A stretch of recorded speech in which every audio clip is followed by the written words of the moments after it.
Welcome in. As you can see, I am back, ready to talk some college football, and I have some very special guests joining me. As always, we've got Coach Sean, we've got Jake. Coach Sean, I'll start with you. How you doing on this Friday morning? Doing great, brother. Blessed, highly favored, pissed off. I got these earthworms in my grass, these sod. I'm about to go to Lowe's as soon as I get off here Bro. a- and about to destroy them. Yes. Yes. Crazy. What Oh do you man, call them? that just Earthworms, army worms? What are they? Army no, worms, no. earthworms? Why I think they're earthworms, but I mean, They look like these look like caterpillars, little oh, baby oh, Oh, caterpillars, like grubs. like sod thing. They eat sod yeah, or they're something. dude, I don't know what they call some kind of worms, but I'm gonna go destroy them though. About to yeah, buy something. man. Those things are messed up. Hate those things. You know what Yes. I'm saying? Hate those things. Nah, Yes. Steven, no webcam update. I'm just back at home. I was on vacation for like the past 3 weeks, everywhere from Virginia to New York City to Washington, D.C. to upstate New York. I was all over the East Coast, just gallivanting around. So had a good time. But Jake, how you doing? Yes. I'm good, man. I'm waking up. As I told the guys earlier, I took some Benadryl a little too late. So, yeah, forgive me. Today's going to be a fun episode for everybody. But no, I'm just kidding. It is. It's early here, bright and early here in Washington. The sun is just coming up. So, you know what I'm saying? Like, it's a great day. So, I mean, I'm excited to get on and chat with you guys. Looking forward to it, man. Looking forward to it. And there's a lot to talk about, right? Yes. One, and it's not in the title, but I kind of wanted to start with this. Y'all know how we do. I put a title together. We hit the topics in the title, but that's not all we talk about. Guys, Michigan, Jim Harbaugh, 4-year show clause as he's not even in college football anymore. Let's talk about it, right? And one of the things I have a question about, and Jake, I'll start with you. How does this affect Michigan recruiting? And is this the end, right? Like, is this the last we're going to see? Or do you think there'll be more NCAA action against the Wolverines? Let me know what you're thinking. Oh man, I think it's going to be interesting. How does it affect recruiting? Shouldn't affect recruiting at all. Like in the end of the day, NCAA and their sanctions. I mean, unless they like truly sanction things involved in the recruiting field, like it shouldn't affect players' decisions to go to Michigan. It shouldn't affect any of those things. Like, how do you punish Harbaugh, who is in the NFL already? You can't. Yeah. It's such a dumb thing that you sit there and you're like, oh, okay, we're gonna go and punish this guy even though he's not in the NCAA anymore. What are you, the people police? Get out of here, dude. You can't punish anybody anymore. You're gonna be like, hey, we're gonna punish your soul though. Don't worry. Yeah. Someday, God will punish you for your sins, which is true, but not from the NCAA violations. I'll tell you that. Like in the end of the day, like nobody really cares. And that sign stealing thing, like, did it really give an advantage? No. I don't know where people come up with the idea that sign stealing can give you an advantage in a game. Oh, we know what they're going to do. You know, if you watch enough film, you know what they're going to do too. I mean, it's not really like, yes, you shouldn't just come out and Connor Stallions and his little cheating ways, right? Like, you shouldn't do it. Granted, the thing is, though, people have been trying to figure that out for years. Like, oh, what signs are they running? Like, everybody's always trying to get an upper hand. You know, cheating is like how much you really impact the game from. Let's say you go out there with a bunch of dudes who are jacked on steroids, have all this like massive amount of benefited talent that they wouldn't have if they weren't taking stuff. That would be more so cheating than going out and trying to figure out signs of a team. Because I mean, again, how much does it really affect? So yeah, I don't think it affects recruiting. I think it's oh, like, how do you even really punish it in the end? You can't. But in the end, I just think it goes back to like just saying, hey, you know what, everybody, just do the right thing. Like, let's just trust you to do the right thing going forward. People were doing stuff similar to this. Now, maybe not to an extent where you see Connor on the sidelines. That was a little weird. I don't know. I was dressed up in someone else's gear. With glasses that record. Dude, like, whoa, come on. Like, that's kind of intense. But again, you can catch all that stuff in film anyways. It's just. Now, before I pass this to you, Coach Sean, and I ask this as a question, but also as the opening of a debate on this, right? Because Jake, and once again, I defer to you because I didn't play college football. So I look at your answer with much more guidance than I look at both of you gentlemen. I look at both of y'all's answers with much more guidance than most people. But from an outside perspective, Jake, I always looked at it like this.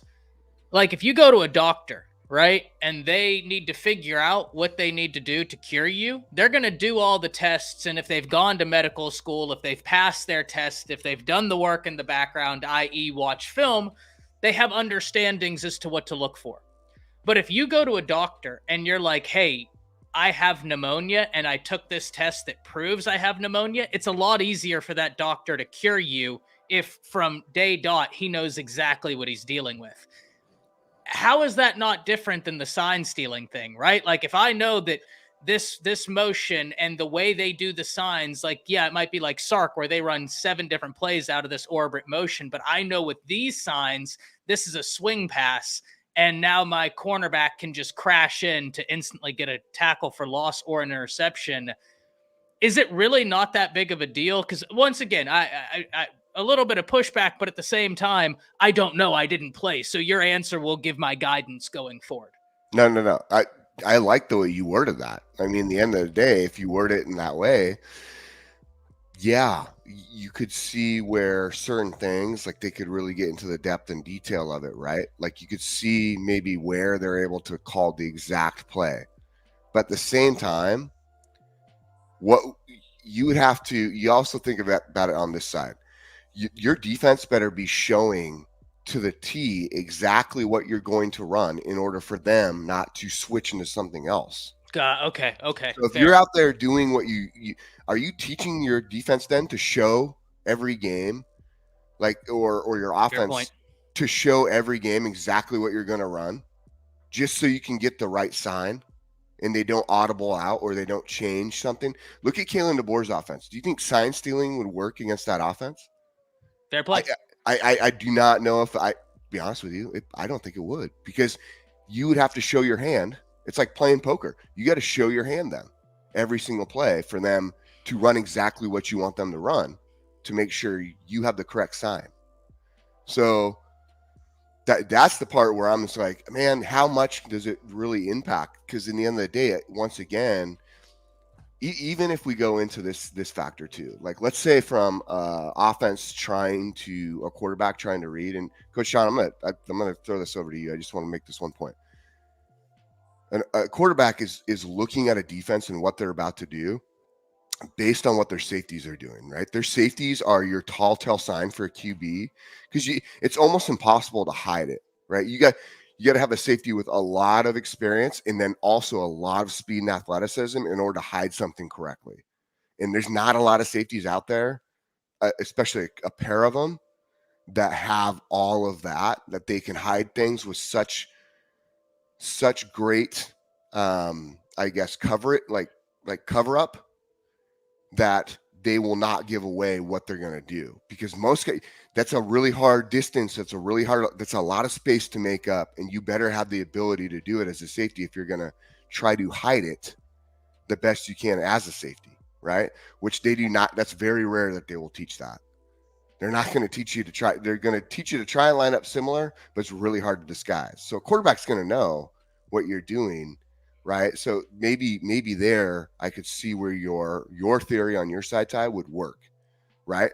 Because then if the safeties are giving away what you're about to do somewhat, not necessarily from a stunt standpoint, but from a coverage standpoint, which then affects everything else. So yeah. Gotcha. No, I had to ask the question because, like I said, in my mind, it would make a big deal, but I also didn't play. So whenever you were saying like, I don't know how big of an impact, I had to take that opportunity to, for lack of a better word, open up a little bit of a debate, not only for my own knowledge, but the knowledge of anybody viewing this, right? But that's really interesting. Coach Sean, Want to pass it to you, Jake. Jake gave you the alley oop. By the way, I watched Semi Pro the other day. All right, where the origin of the alley oop. I don't know if y'all have seen that, but great movie. If you haven't, go watch it. Coach Sean, talk to me about Michigan. Talk to me about this. This seems performative, no? Like you're punishing Harbaugh, who's no longer in college football. What's your thoughts on all this? It's typical NCAA jargon. We're going to punish the team after the coach leaves. Jim knew exactly what was going to happen, right? That's why he got the hell out of here. The guy was definitely trying to leave Michigan without a shadow of a doubt. He was in line for a couple of those jobs. He was going to get one of them. He knew. I mean, I read where it was they got him for engaging in unethical conduct, failed to promote an atmosphere of compliance, and violated head coach responsibility obligations. So it's like, what the hell does that mean, man? Like, what do you, you could say that about a lot of coaches that's still coaching. I mean, I just watched a video here in Alabama where a Hoover coach practically teabagged the damn player. You know what I mean? The hell was that? It was energy, like too much like excitement in practice. A little too much, yeah. I mean, but I'll say this. I will say this. The coach that ripped the player's helmet off, bro, if these coaches are getting fined for that, I'm glad we didn't have cameras back in my day. Holy shit, dude. Jake, you already know, man. Coaches, man. Yeah. Bro, listen. If some of these things were getting coaches fired, let's just be thankful back in the early 2000s they didn't have cameras like this, not to this magnitude, right? Yeah, there've been a lot of coaches fired. I just say that. A lot of lawsuits. Yes, and a lot of lawsuits. All facts. I read where the NCAA had already put Michigan on 3 years probation, along with some hefty fine and recruiting limits. So I don't really know what's the extent of this stuff as far as Jim go. Yeah. It's typical. Let's punish the coach with a show cause. He's already in the pros. That man's gone. He's out of here, right? So all you're gonna do is just punish kids on the team for future. I never liked that, right? What can you really do at this point now that it's over? You waited till it's over. Not much you can do. As far as sign stealing, I agree with Jake 100%. I was actually going to go there. I think the only way really as an offensive guy, I couldn't know what defense you're in. If the only way to me that it really helps me, if it's just what Jake said, if I know for a fact what your safeties, if Jake is playing safety and I know what coverage he's about to drop into, and I already know that, then I could probably run drags and meshes and things of that nature and find some space to where he isn't located at the time, right? But just me knowing what defense you're in without knowing what the hell the safety's going to do, it doesn't really help, Dude, like seriously. I mean, you still could stop me. You still could have a 100. Well, I would exactly what you're doing. You could still kick my ass because maybe I don't have the players to do it. Facts. Would it be more impactful for the defense stealing offensive signs as opposed to the offense stealing defensive signs, or is it the same way either way? I think if you ask me, and it doesn't help me to know that Jake and them is playing a base 4-2-5. I need to know if Jake is Jake covering from the hash mark over. Where's Jake gonna be? I need to know both of them, not just one. I need to know where. 100. If I know where both of these safeties are going, then I can attack you. Then I can attack you every play. But if I don't know what the hell the safety's doing, I don't care about the linebackers. I don't care, because you could run simple mesh plays and gain 5 yards every play if that's what I want to do. Yeah, fair. Right. So it doesn't really help me. And if I can find out what Jake is doing, the two safeties, then I can probably cause some damage. Other than that, you could have a person that I couldn't block. I can't block Will Anderson, so it don't matter what the hell we run. Yeah, right. Blow up your entire wouldn't middle. matter. Yeah. Yes, it wouldn't matter at all. I guess from where I've never looked at it in terms of being a massive help to the offense. I've always questioned though for a defense, right? Like what would that, because I completely understand like the offense. You don't necessarily know, right? Like I could be showing you a cover 3 and then have an athletic safety who's able to instantly at the point of the snap back out of coverage to try and bait your quarterback into it. You know what I mean? Like, yeah, but they do that all the time. That Yeah. happens. It happens anyhow, right? but and that's why I'm saying, like, Yeah. I never looked at the sign stealing and being like, oh, that's massive for an offense. Yeah. I always looked at it from a defensive perspective and was like, oh, that could be big for a defense. But is there any difference there, or is it kind of one and the same? I can tell you from a defensive side that maybe there's a little more advantage, just a little, because now you can do a better job of hiding your initial like stunt and blitz, right? Maybe you can even line up a little, maybe a little, but even if you do that and you try to play like certain gap control based off of what you think the sign is, if you're wrong in the slightest, dude, you're going to get screwed. Like, it's not even worth the risk, because we talk about this a lot, right? Like, Sean, you've brought this up before from the standpoint of saying, like, KD, they like to motion and then shift a lot of different things into place to see what look they're getting. Okay, so now based off of, from the defensive side, based off of sign stealing that, which again, this wouldn't even work with their offense, but based off of sign stealing, that they could potentially run one of two plays, right? And so you feel like, based on percentage wise, now out of this formation, they're going to run to the field side, some sort of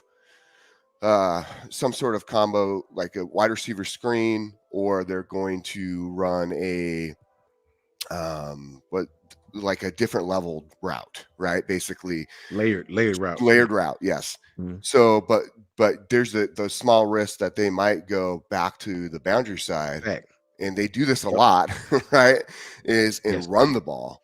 But so instead, you're like, okay, based on numbers, though, we need to stack ourselves to the field side. So we're going to stack everything, because no matter what, we can't. That'd be stupid to give up, right? Even though we know, like, percentage wise, they like to run this more. That's where you could really screw yourself, because let's say they do something over here where they do run the ball to the backside. Well, now you have just created a beautiful lane and a massive wall for them to block, and give them at least, I would say that'd be like at least 20-yard run up the boundary side, which is crazy. See, so it's like you'd have to go against an offense that's so.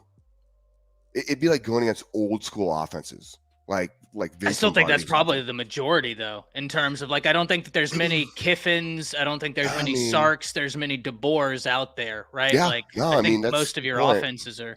So, and this is what leads me to the defensive conversation, gentlemen. Coach Sean, you'll remember this. Jake, you might have heard about this. A few years ago, Alabama played Texas A&M, and it was supposed to be a real tight game, right? A&M had been doing well. Mm-hmm. Alabama noticed something on film. Yeah. And it was the way that A&M's tackles would line up would completely give away whether it was a pass or a run. And they crushed them.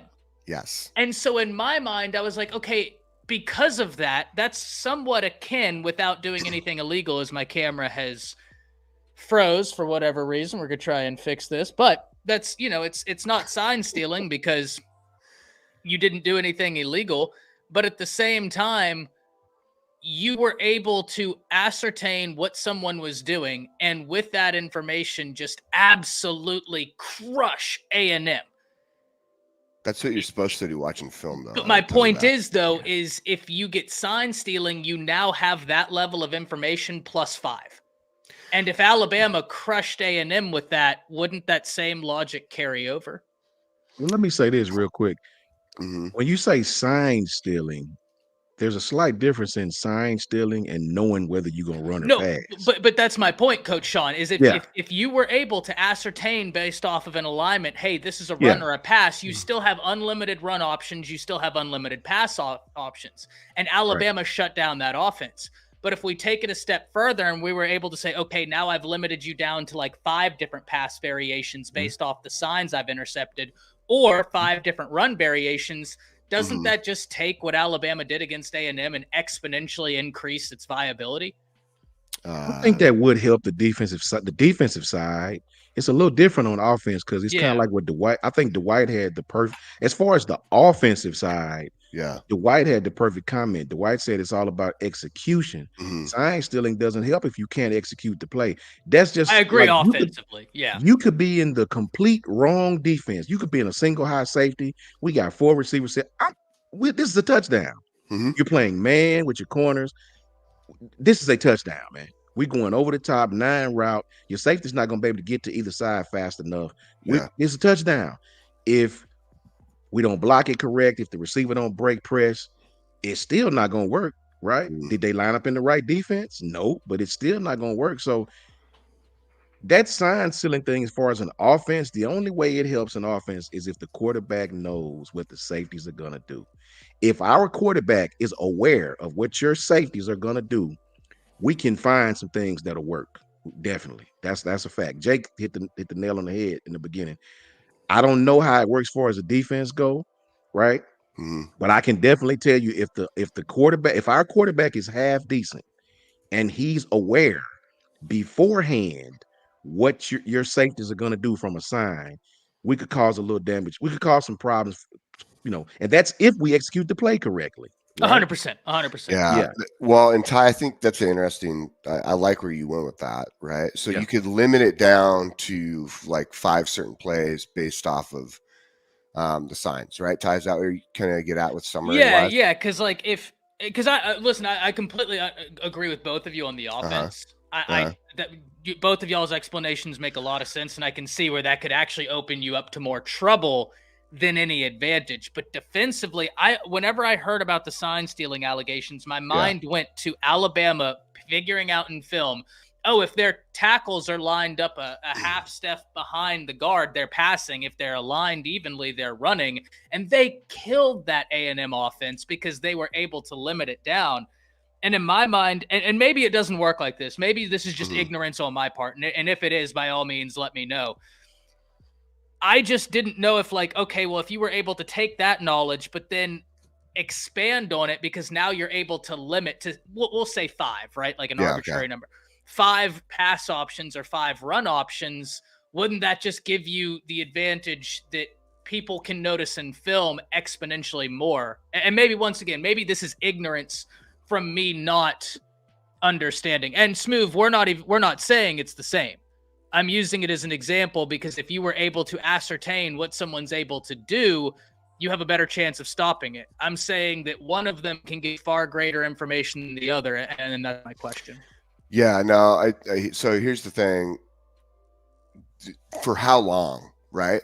So what does that impact, right? Like from a standpoint of how long? So because only at one point, if this offense runs this once or twice, you've made your perfect adjustment, right, from the advantage of like a defense, right, to an offense, and you're able to make the stops. Maybe you create a takeaway. That would play pretty significant, but that's the percentage of that happening is actually fairly low.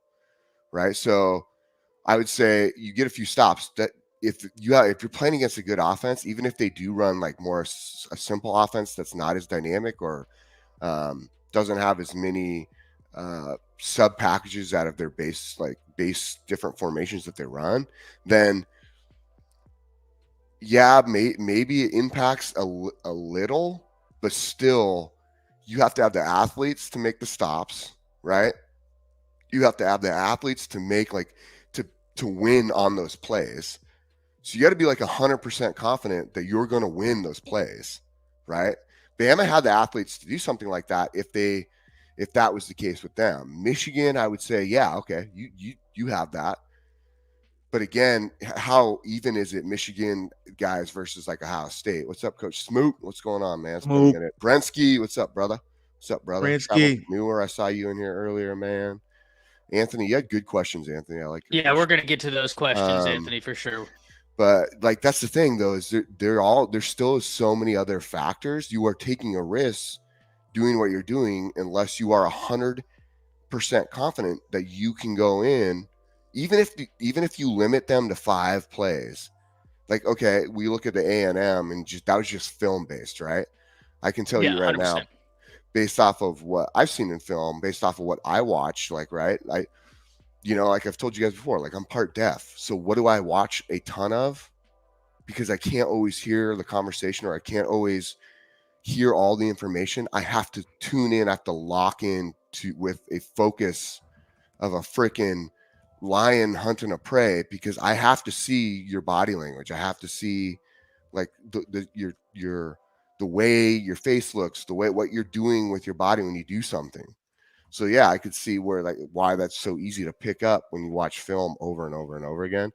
But then from the play standpoint and signs, again, you got to execute to a level, right? That's just, it better be perfect every time. And you have to have the talent to do so. So like maybe there's a few games where it affects. Maybe a Gotcha. few games. I just couldn't say it affects so much, like such a dramatic amount that it's something to just be so upset about, right? And remember this too. Yeah. Remember this too, Jake.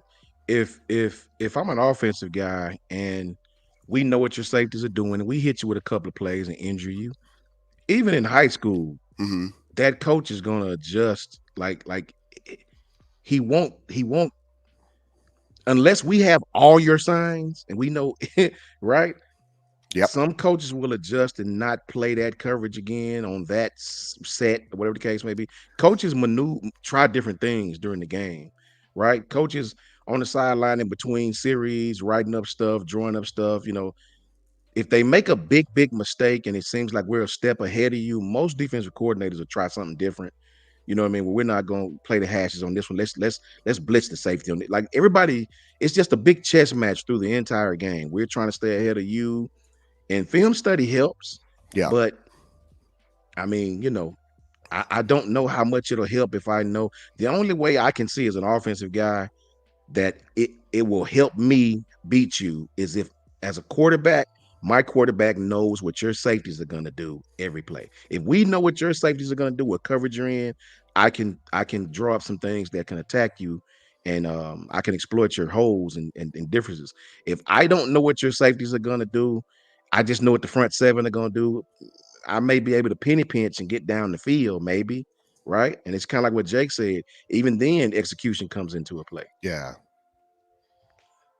Yeah, no, I 100%. And Dwight had a comment earlier about how like they don't know where the ball is going until it's in the air, and I agree. But like I commented back, some offenses are half field progressions, and if you can ascertain before the play which half of the field is the one going, that's why I just, it's a fascinating conversation to me offensively. And Smoove and Benji, we're not comparing, or specifically, I'm not comparing Alabama watching film and finding that out. But in any scientific method, and when asking this question, we are exercising the science. You have to have a control group.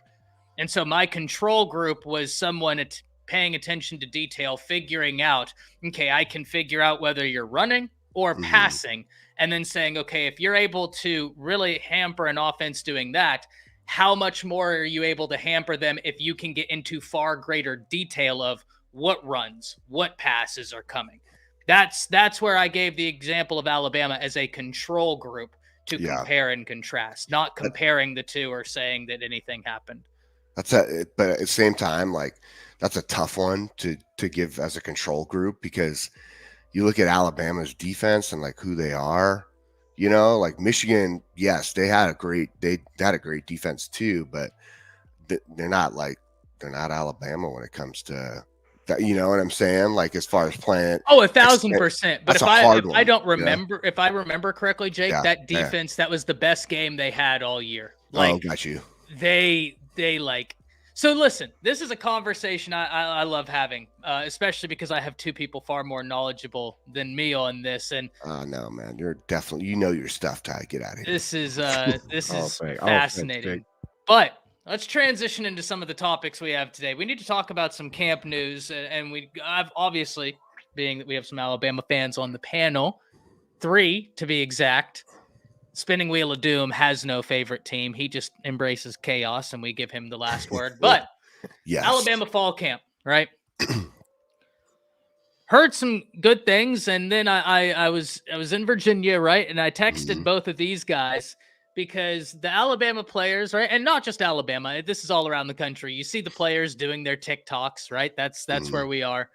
And I noticed Zabian Brown had a little bit of a cast, for lack of a better word, around his arm. So I instantly text these two, and I'm like, did Zabian Brown get hurt? Because I'm out of the loop. Coach Sean hit me back. Apparently it's nothing major, just a little tweak, and they're being overly cautious, as they should be in fall camp, making sure everything's good.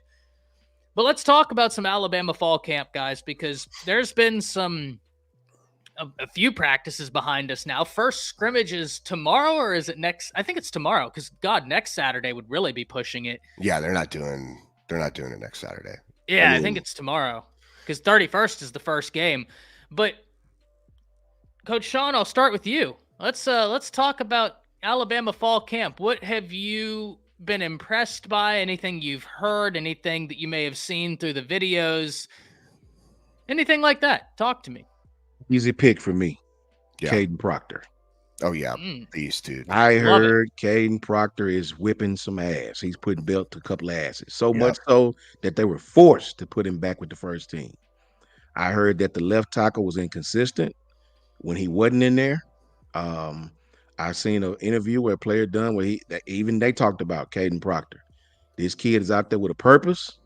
He's putting belt to ass out there on some of our best defensive players. I knew it was going to happen.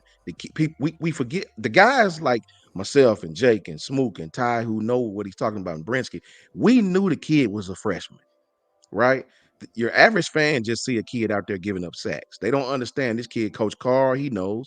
That kid was a true, not a red shirt, a true 17, just turned 18-year-old freshman leaving Iowa to come to the SEC to block the best athletes in the country. Caden physicality was never Caden's problem. Caden pancaked people every game. I seen him take LSU's defensive line and just play with them boys like they was high school kids on the run game. Yeah. Caden's problem was what all left tackles go through at a young age. He speed rush off the edge, pass set, lazy, lunging. Every high school lineman, I don't give a damn if you're an all-star. Look at Kelvin Banks now at Texas. That kid had his problems last year, played well, but had his problems in the pass game. Look at Kelvin Banks now. That may be one of the best tackles in the country. And he's just a sophomore, I believe. He's a junior. Thank God. Junior, okay. I am so excited for him to be gone from Texas's offensive line. Listen, when you're young, man, all your laurels are of high school football. You bigger than everybody. You can control everybody. You can lunge if you want to. They still can't beat you to the outside. These athletes in the SEC can get on your shoulder, and it's over with. They teach them when you get on his shoulder and he's still parallel, you got him. It's over with. You have no choice but to hold. Yes. Or yes, you have no choice, or your quarterback is going to get decapitated. Yeah. So Caden has lost some pounds. He's understanding the footwork. He's got the speed down pat. They say Caden Proctor is putting belt to ass out there. So I don't care about I ain't gonna say I don't care. I expect the receivers to do well. I expect the second team to do well. I expect Ryan to come in and make some plays. That doesn't shock me. I expect Tyler Booker to put belt to ass. None of that shocks me. They said Wilkin Formby's playing well. Yeah. Caden Proctor is being talked about quite a bit. And this kid is, they said the team got he pancaked somebody. I don't know if it was Ja Marine like to somebody, and the team just went crazy. So Caden Proctor, to see this kid go through what he went through, to see a young man admit I made a mistake. Yeah. I'm not gonna blame nobody else. I done it. Give me all the hate you got, right? To see this kid take that on the chin from all of us and everybody, to go back in, start on the second, third team, and to bust his ass and get back to where he belonged. I give respect to. That's what you want to see from a young player, man. Let me know my mistake. Tell me my mistake. Let me make up for it. And when I make up for it, give me the love and tell me I did good. You know what I mean? So I respect Caden Proctor. And for me, so far, to me, that's the biggest offensive line, left tackle. That's been the biggest storyline for me so far. And Jake, before I give it to you, one of the things that Coach Smook, if you're still in here, you and I, being Coach Smook and I, we said this last year, I believe after the Tennessee game, because I started noticing something with Proctor that really gave me a lot of excitement towards his future. The tough stuff he was picking up, like Tennessee and some teams would try and run stunts at him because they were like, "Oh, he's a freshman. He's given up some sacks. Let's run some stunts at him." That's not what beat him. Yeah. He would pick up the more advanced stuff and handle it. Like you said, Coach, it was the speed rushes, which in my mind was like, okay, young and probably playing a little bit above a weight that I think the entire offensive line was. Those were but to see him drop the weight and Coach Sean, Jake and I did a whole video on this. For me, Proctor admitting, hey, I made a mistake. Yeah. But here I am. I'm here to rectify that mistake and go. And yeah, Anthony, Francis Malinois is incredible.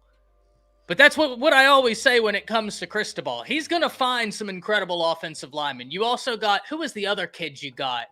I really liked him in that same class. You got 2 offensive linemen in that class, Francis Malinois, and then there was another one. And man, I really was high on both of them. Shout out Katrina. Jake, talk to me about whatever it is, what you've heard, what Coach Sean said. You already know. You got the open floor. Yeah, no, that's I love what Coach Sean said. That's spot on with offensive line. I think you add in that Elijah Pritchett has shown some really impressive stuff over on offensive line too. I think there's a potential that we'll see like a rotation of guys, which is not a bad thing as long as everyone is keeping the standard and the consistent flow of the offensive line, is saying like that the communication, the pass offs are all really, really good. So as long as everybody's doing that and maintaining, right, then I have no problem with the rotation. I almost would rather have that so guys stay fresh, similar to like a defensive line, right? So that's good. Great to hear. And yeah, and he does look amazing. Like Kane Proctor, all those guys out there look great. I mean, they really, really do. There's some talk, Miles McVay, he was hurt a little bit, but now he's starting to get the work in. Happy to hear about that. And then Nikhil Betron, he's looking pretty, he's making some movement now too, as far as his progress. So that was good. I think for me, it's interesting. It's hard because you're like, okay, what, DeBoer's talks so much about defensive line. That stood out when I've dug in the film and I've watched, man, I'll say, dude, I'll tell you this is one guy who's like been impressing me. Obviously, Xavier Brown's done a great job. Jalen Mbakwe, like there's a lot of talk right now regarding these guys. But man, I think Jalen Milroe looks amazing. I'm going to be honest with you. I'm watching him throw the ball, and you can really watch a quarterback with their confidence, right? And how they're putting the ball, the spin on the ball, where they're putting the ball. When I watch Milroe throw, and he is going through his reps and really going through his movements correctly, dude, that ball is being put here, here, here, and here, right? Like it's all basically from the sternum to just above the top of the head, which is that box is exactly where you want that ball. And he's putting it with some velocity, right? And we all know Jalen has an arm, but the velocity in that medium to short range passes, that was something that we saw Penix do really, really well. I mean, Penix also straight line shot, right? He could put that ball into windows that were tight because of that straight line shot and how good he was. But we're starting to see that with Milroe in practice, because he's starting to, that tells me that he is starting to understand the offense and really trust it when he is not. Hesitancy is, especially you can see that with the way these layered routes are. The routes are layered, right? And they're all meant for his vision. So he has vision windows where he looks and it's all meant to develop within the vision, right? A, B, C, D. Okay. And you're seeing him start to see that and understand it and put that zip on the ball. because there's not a lot of hesitation. That tells me he's picking up the offense. That tells me he's making the right decisions and he's confident in his decision. Therefore, like, things are starting to really start to progress very, very fast. So, man, I like to see that. That's the one area for me I've been waiting to kind of see. You know, there's not a lot of quarterbacks. The only other guy you see put some zip on it at times. You'll see Ty Simpson do it quite a bit, but you also see, if you watch Austin Mack when he's going through, because he has a pretty good grasp of the offense, he does a lot. You'll watch him do it because he kind of knows already, right? His progressions and what he should be seeing at some point when he should throw the ball. That's exactly what you want to see, though, in Jalen Milroe, because that's what everyone's been waiting for, especially in that short to medium range passes. I love it, man. Like, that's what's been exciting when I watch the film. I like that. Really stands out to me. Yeah, and as Boomer's saying, you got your vision windows, and one of the things that I have seen, guys, from the little bit, once again, just getting back, so I haven't been as in tune as both of these gentlemen, but one of the things that I've seen that I've liked is the fact that how many screen passes did we see last year from Alabama? I mean, I think I can count it on one hand. Facts. Maybe. Did we see any? I don't know. That's how few, right? Like, I'm actually questioning if I could even get to 5. When I've watched some of these clips, they're already formulating some screen style stuff for a Kendrick Law, to Mike Jones's point, to a Jam Miller, to a Justice Haynes, to a Richard Young. They are making sure that they are drilling this short to intermediate in practice. And, you know, I think it was really interesting, and I believe his name is Hebert, right? T-Bob Hebert. He does the LSU content, and he shocked a lot of people at SEC Media Days, because I think some people would have thought that when he was talking about Bama, he would have been like, oh, no, you know, they got these problems right here. He was of the mindset like, Jalen Milroe is going to be a force. And Coach Sean, I don't know if we talked about this before I left, but T-Bob Hebert was saying that he looked at it very similarly to Jaden Daniels before Jaden Daniels came into his second year as a starter, where he was like, with Jaden Daniels, he had the short, he had the intermediate. We questioned the deep ball. And he said he drilled all offseason the deep ball, and then we look and see what happened. He said for Jalen Milroe, his deep ball is impeccable. It's about the short to intermediate. And he said, I feel like with this new coaching staff, he's going to drill that, and he's going to be an incredibly tough guy to stop.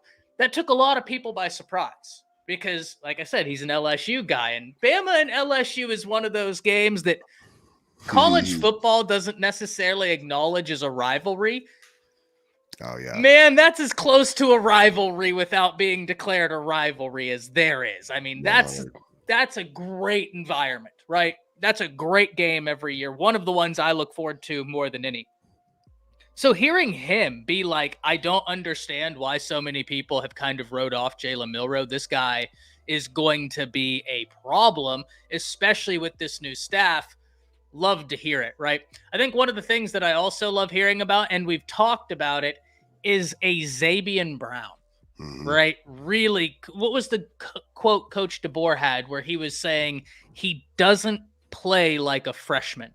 Like he doesn't approach it like a freshman. And then you hear Womack saying Mbakwe has made so much progress from spring camp to fall camp, which, gentlemen, everyone on this panel said, watch a Jalen Mbakwe, watch Noah Carter. Once they settle in and get acclimated to the position that they are playing, they are going to absolutely excel.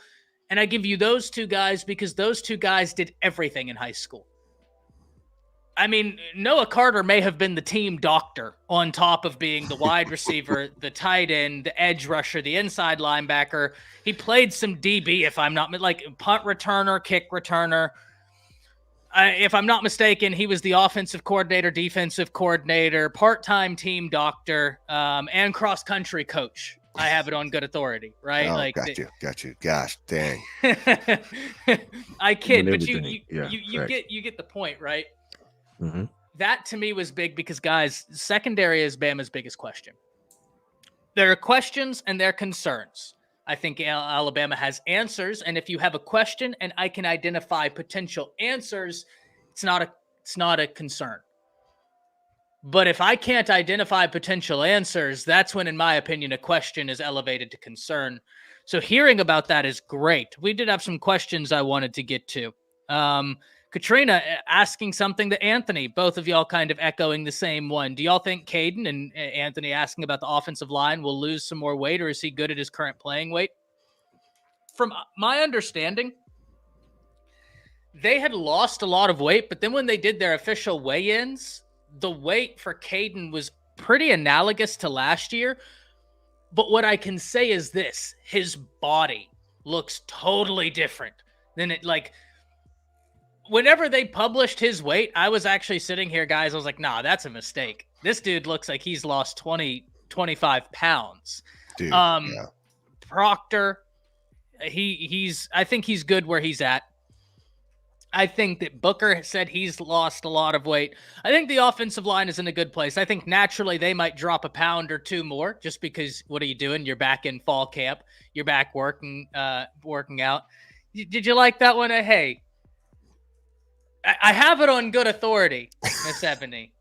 I have it on very good authority. He may have also been comptroller of the city in which he was in. So he was a busy person, but I listen, we've all talked about this. Those guys that do it all, they have this innate knowledge of the entire game of football. But once they're able to focus on one position, and once they start understanding the intricacies at a college level, it's a rocket ship, right? Like the takeoff for them, huge. So that's kind of my position on Alabama spring window. Steven asking, has there been any big injuries in fall camp to Bama yet? No, there has not. Whereas there's been nothing. And I hope to keep it that way because Bama sustained a major injury in spring camp. A major injury. Jalen Hale. Right? And that was a guy who, gentlemen, if Jalen Hale was available, the way I talk about this Alabama offense, I'm already high on it. I would be unbearable if Jalen Hale was healthy, because I already like this wide receiver room. But with Jalen Hale, I'd be unbearable to listen to talking about that wide receiver room. But I wanted to give y'all a chance to answer this as well about whether or not the offensive line needs to lose any more weight. Go ahead, Coach Sean. I mean, for me, you'll lose weight just by sheer fact of practicing and doing what they do in nutrition and being camp. You'll lose weight. As far as a need to lose weight, I mean, for me, man, people like Caden, I'll just stick with Caden. Caden is not going to be 320, bro. He's not going to be 315. He's just not. This kid is not built to be that small, right? He's just a dense, big bone kid. If J.C. Latham was 350 and 360 last year, Caden had to be 370, if we're being honest. He was bigger than J.C. Latham. He's an inch taller and probably 10 pounds to 15 pounds heavier, right? So I think it's really not about losing weight once you get in your bag as far as the metabolism and getting in shape. It's about transforming your body. It's about transforming your body, putting on good muscle mass, and being able to be agile enough to do the things required for this offense. Remember, you could be 320 and still not be agile enough to do what these guys are asking you to do. So it's about putting on good body weight. Jake talked about this on our other live. He talked about putting on the good weight, right? Not necessarily belly fat and face fat and things of that nature. Putting on good muscle mass, good leg, things to help you. And shout out to Pam, Lupi for Alabama. You know what I mean? Ebony, shout out to Ebony. It's about that. It's about transforming your body, just like Ty just said.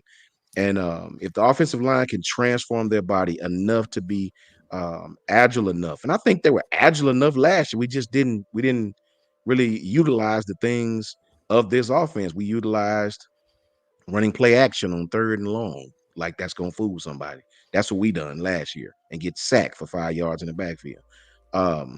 So I've told you guys before, the complexity of DeBoer's scheme to me outweighs the execution. What does that Yeah. mean, Coach Sean? It means the scheme is so damn good. You almost doesn't have Kendrick Laws out there, Ryan Williams out there, Emmanuel out there, E-Man's out there. The complexity of the DeBoer scheme to me is so good. It almost outweighs the fact that the players are running it very, very well. Hmm. This guy's scheme puts you in a position to be very successful, right? So getting back to the question, I don't know if they need to lose any more weight. I don't know. I hadn't seen them play yet. I don't really know. Um, I'm sure if the offensive line can't get out of their stance fast enough, can't pin and pull fast enough, can't come off the center's butt fast enough, I'm sure they will try to get them back in the lab and do some different things nutrition wise. But for right now, it seems like everything's clicking. And so just to answer your question. Yeah, no, I think that, I mean, you nailed that one, Coach Sean. Um, it is interesting too to see, like, I think some people you're going to see weight loss. Yeah. Others you're going to see weight gain because they're going to shed, like, look, Muscle weighs more than fat. it does. So Right. they're going to shed their body fat, right? Especially as they continue to mature. You got to remember, a lot of these guys are like young dudes, right? So you start to really make a difference in that maturity, especially with your testosterone production, right? Because that plays a huge role into it. And we could get into the science of everything, because that's something I love. That's something I really pay attention to. So we get into the science of all that, but truthfully, your testosterone production right there, right within like your late teens, early 20s is starting to peak, right? And it's going to be that way up until, man, your late 20s. Okay. And then you start to hit your 30s and it starts to decrease. So these guys are doing a really good job, right? Of, you look at Katie brought in a nutrition specialist from Washington. I'll tell you what, she's amazing.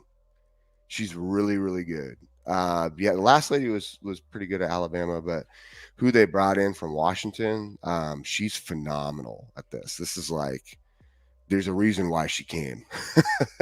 You add that to Baloo, you add that to Jeff Allen, you add that to, and I'm forgetting, there's a few other names in there that forgive me. There's another guy we brought over does applied sciences, basically from Stanford, that created like a new output slash input program that really tracks athletes to a fine detail. So I've talked about it before, but stacking plateaus, so you don't ever Yeah, that's plateau fascinating. lower, right? This all goes into play because if we can shorten the window of recovery and we can make sure plateaus never drop below what your last plateau was, then you're always going to be getting stronger, faster, more explosive. You're going to be seeing guys lose body fat. At first, you'll see like a weight drop, but then you're going to see guys gain a lot of muscle. Like, they're going to have a very similar look of like Jaden Roberts, right? Like, Jaden is V-shaped. Okay. When you look at That dude's a Jaden, monster. it's hard to be, I'm going to tell a lot of people it's hard to get V-shaped, right? Because because a lot, again, where fat distributes on the body, right, is interesting. So I'll tell you this is like Caden Proctor probably, here's what's probably interesting. Caden might not even be down that much, but he looks like it. But I bet you he's still probably, I would say, between 355 and 365. Like he's probably right in there. And Body fat too. and you're right, but he's lost the body fat and put on muscle. So of course, what are they tracking? What are they talking about the most regarding fatigue? They're talking about what are your strength and explosive numbers, and how do we make sure that your output on your strength and explosive numbers are really, really strong and staying consistent or going up. And if they're doing that, that means on the field you're going to be faster, quicker, stronger. So you're going to see guys Maybe some guys do need to actually lose the weight though. They have too much muscle mass.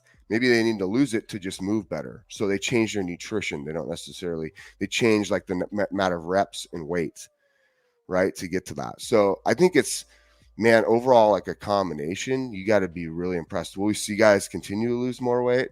It just depends on what their numbers are looking like, right, by the strength and conditioning staff. And if they are not meeting their numbers or they're plateauing the same or below, then there's going to be changes so that, okay, maybe we do need to lose weight here, but it's not necessarily like we got to lose all this fat. We got to lose more so, or change the way you're going about your routine with your lifts and what type of nutrition you're putting in your body. So it's extremely fascinating. It's extremely fun. That's probably one of the more fun things to watch because you're going to see guys like DBs. DBs are one of my more exciting, and wide receivers are exciting to watch because you actually can really see how much muscle they gain pretty quick. Look at Jalen Mbakwe out of high school to now. Shoot, look at Ryan right now. Ryan looks like he put on weight. Yeah. You know? 178 pounds. He's like 190 now. Yeah. Dude, I mean, seriously. Devontae Smith. Yeah. Great example, right? Like, so, man, I'll tell you, it's impressive. I like what they're. If you go to Alabama, you know you're gonna reach your max potential for athletic ability because of what they do, strength conditioning, nutrition wise. So the strength and conditioning conversation is always fascinating to me because you look around the nation and there are some really, no shortage of great strength and conditioning programs. Phenomenal. I think that one of the more underrated aspects of, say, an Oklahoma, what they did is getting Schmitty back. Yeah. And one of the reasons I love that is where did they get him back from? Texas A&M. So the guy was already a successful strength and conditioning coach, already a guy that was talked about. But then he went to the SEC and he got a first-person view of, okay, here's how I have to be successful in the SEC. Let's be honest, guys. Physicality, strength, and explosiveness was not Texas A&M's issue. They had a lot of them. That wasn't one of them. Now he's back at Oklahoma. Already a guy with success, but a guy who can now say to Brent Venables, hey, I just came from the SEC. This is where you're going. These are the little intricate details. This is what we're going to drill every single day to give us the best position to succeed within this conference. I love that, right? And you even had, and I know Bo Davis wasn't a strength and conditioning coach, but Bo Davis being at Texas, you don't think that he told those guys like, hey, I've coached in the SEC.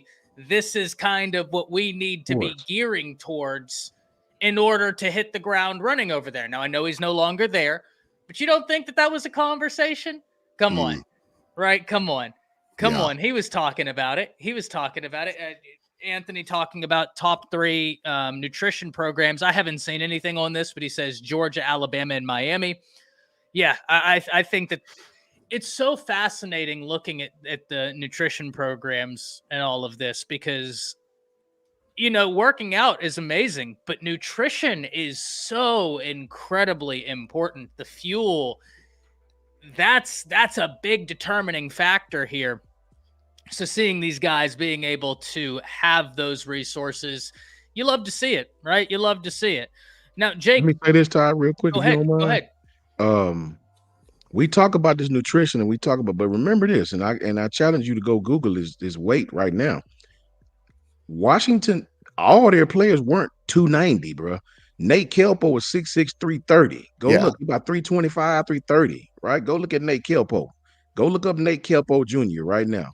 Go look up, I think Julius Ballou. That dude was like 6'8", 315. The kid that got drafted to us, Pittsburgh, Troy Fontana, was 6'4", 320. Yeah, they weren't 317, 318. Spot they just on. Looked slim, right? To y'all's points earlier, it's about like how are you moving? Yeah, they weren't man. They were in good shape because they had to be. Great shape. That's a fact. So as long as you can as long as you can get out of your stance They teach you, let's say you're pulling left. If you're the right guard and you're pulling left, they teach you your first step is down the line that way, the way you're pulling, and to go right off Parker's butt, meaning you right off Jake knows, you right off the center's butt, man. You don't round it, you right off the center's butt, straight down the line, Rush them with crush. with the Yes, forearm. sir. All facts. And you crush the guy that you're designed to block, whether you're cleaning up or blocking on the inside or pulling out deep, whatever it is. And I think we can do that, man. I really think we just didn't last year, until the championship when it didn't fool nobody. Yeah, 100%. 100%. This new blocking scheme, every time I talk to y'all about it, right? I know everybody wanted to talk about defensive back. That was my biggest question for Alabama, was offensive line. And every time I talk to y'all, I get a little bit more excited about it. Every time I kind of go back and watch what they did, I get a little bit more excited. And I'll tell you what really gets me excited. Carl, right here with the $9.99. Thank you very much, Coach Carl. Hopefully all your stuff coaching-wise is going well. He says, you guys rock. No, you rock, Coach Carl. And I say this every stream, but this is the perfect time to say it now. Can't tell you how much I appreciate any donations you guys give, but I also can't tell you how much I appreciate you guys spending your mornings here or your afternoons, whether that be on my channel, Coach Sean's channel, Coach J. It doesn't matter, right? The two most important things we have in life is time and health.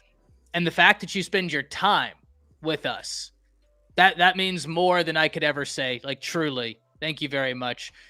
Janet, thank you for being in here. Good morning to you as well. Janet. Boomer saying, just converted a 20-foot container into an infrared sauna cold plunge. That'd be sick. That's, you want to talk about recovery, man. That infrared sauna, what they do with infrared is really interesting. The sauna alone, but like the cold plunge, and you rotate heat and cold. Man, you want to talk about what it does for your body and longevity, but also all the other I mean, there's a lot, man. There's a lot that comes into play with that. That's pretty dope. And Jake wanted to get to this question right here because this is a good one. Yeah. I also think that you can have a very similar conversation about tight ends, right? Like tight ends, the way they have changed. But Jake, I wanted you to talk about this because this is a big one. So the traditional like strong safety, I think it's more so. You're right. So we can go back a little bit in more recent history, right? We can look at teams, we could really even look at Alabama too, from a standpoint like Mark Barron. All right. And we could look at Lamont Landry, I believe that's his name, over at LSU at one point. We can see it in Cam Chancellor at Virginia Tech. We can see it even with Sean Taylor, right? Yeah, Cam was a machine. Cam's a beast. So like these strong safety positions, right, where you saw, especially like Seattle Seahawks too, okay, when they had the Legion of Boom, the strong safety position was very much like we could bring you up into the box, right? You are considered an enforcer. We can match you against tight ends. Really, that's what you were used for, like that size, because we saw as offenses continue to evolve and again start to really utilize that tight end. We saw where that strong safety, some of these outside linebackers played a really key role in size-wise, right? Being able to control their movement with similar size, because if you're playing against a guy who's way bigger than you, he's going to control your movement, right? And so, but if you're playing against the guys equal in size, they can kind of compete, meaning like getting guys off their route, being a little more physical with them, right? So we saw that with some of the strong safeties, because traditionally, right, your strong safety comes up and would play against some of your, in more of like what is it, Coach Sean, 11 personnel and 12 personnel, that strong safety used to come up and play on your tight ends coming out off the line of scrimmage in some of these routes. So you saw a lot of that with the size. What's interesting now is you're still looking for size. You're looking for more so about length, right? So you're seeing guys who are lengthy explosive. They kind of like even from a wide receiver standpoint, we look at Caleb, right? Forgive me, forgetting his last name right now. Our 5-star wide receiver commit. Odom. Yeah. No. The Cunningham. Yeah, Cunningham. Oh, okay. Yeah. Cunningham's really bouncy and he's longer, Yeah. right? So he has that, like, you can see it in him. He has the fast twitch explosiveness to him, and he can jump. That's what tells you what, Mhm. like, when we see him jump, you're like, this dude's fast twitch fiber muscle like ratio is through the roof. It means he's going to have a really high amount of fast twitch fibers just because of the way he jumps. You can see it. So you have almost seen that strong safety go to that sort of look where you want length, right? But you want like quickness and speed, because they are now covering not just these tight ends who are more athletic, right? They've kind of dropped in size a little bit and become more athletic, but also from a standpoint that you're looking at even your free safeties being more corner-like. Like they cover way more ground. You know King what I'm Mac. saying? Yeah, King Mac. But King Mac honestly is playing Husky. Yeah, but you get my point though. He's got the 100. ability where if you were like, hey, Mm-hmm. let's say someone in this portion on the twos, they really start showing like, hey, we can use you at Husky and you're a monster. The Mm-hmm. beautiful thing about King Mac is you could put him at free and you're like, sweet, we can min max what we're doing. But just, you know, the guy ran what, like a 10-5 or something, 10-4, 100-meter dash. Like, he can fly. 100, and his coverage skills are really good. Therefore, like, that Husky spot's pretty key. So it is interesting to watch the change. You just don't see as many, like, the traditional strong safety of a lot, like these bigger, your thumpers are there, but not like from back in the day. I mean, you just don't see that same style anymore. It's like you'd much rather have more speed on the field because of the way offenses have evolved to speed and space, right? 7-on-7 has had a huge effect on Huge college effect. football. Yeah, no, You know. Very true. Spot on. You know what? Monday, we're diving into that as a topic. Which one? It's this question? 7-on-7 on college football. Like, oh yeah, no, I like that, man. That's good stuff. Monday evening, we will really dive into that because that's a fascinating one. Sean's specialty right here. Yeah, I mean, no, he's 100% right, man. 7 years, 3 championships. Legit.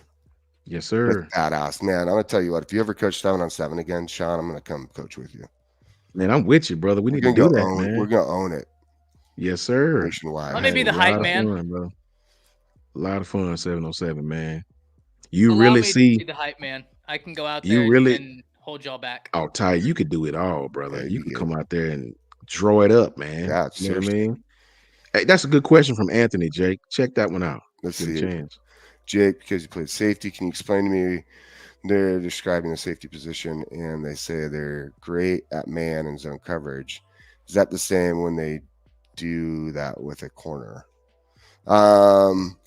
I mean, I would think so, because I think they're just if they're just talking about like the skill set of like cornerback, right? And the skills needed to play man and then to play zone.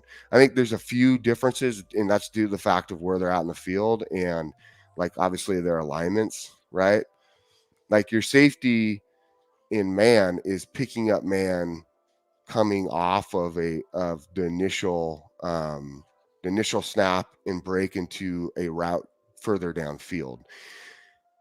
Granted, your corner is playing man, or playing zone based on the play call. It's not going to change as much unless you're running a pattern match style, right? Because then, as we've talked about, it changes from either zone to man based on if they go deep. So that's,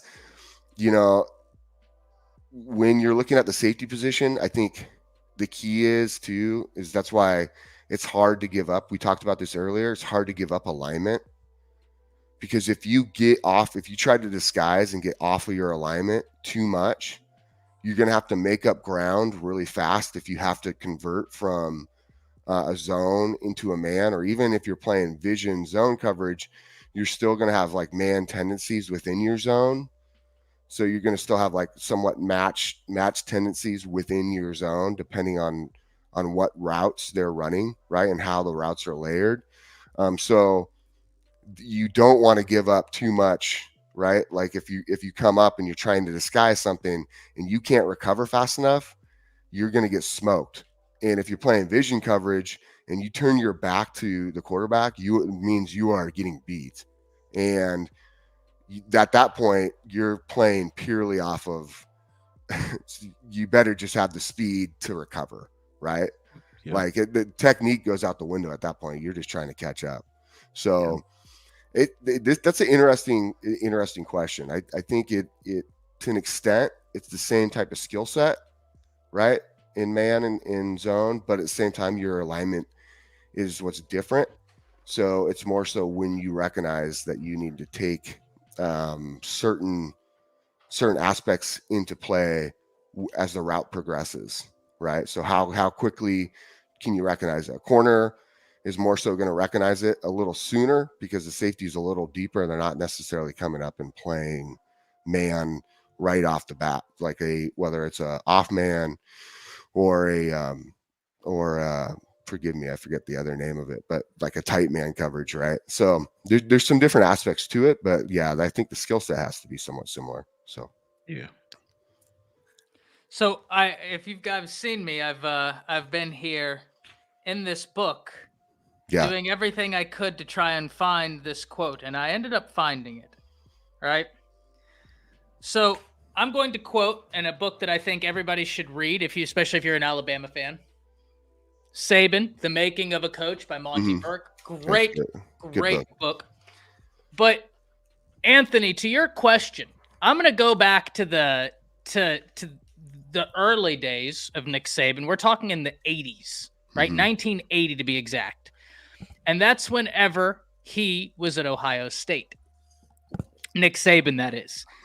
And Nick Saban and the head coach of Ohio State butted heads because of a theory as to how defensive backs should be played. So you want to talk about how much foresight Nick Saban had, and I quote, "But Nick believed the safeties had to be multi-talented guys, had to be able to play the pass in a zone or even man-to-man coverage. Saban, entering his 10th year as a coach, now had his own firm beliefs about how the game should be played in the secondary. He was not shy about voicing those opinions, even if they contradicted those held by his head coach.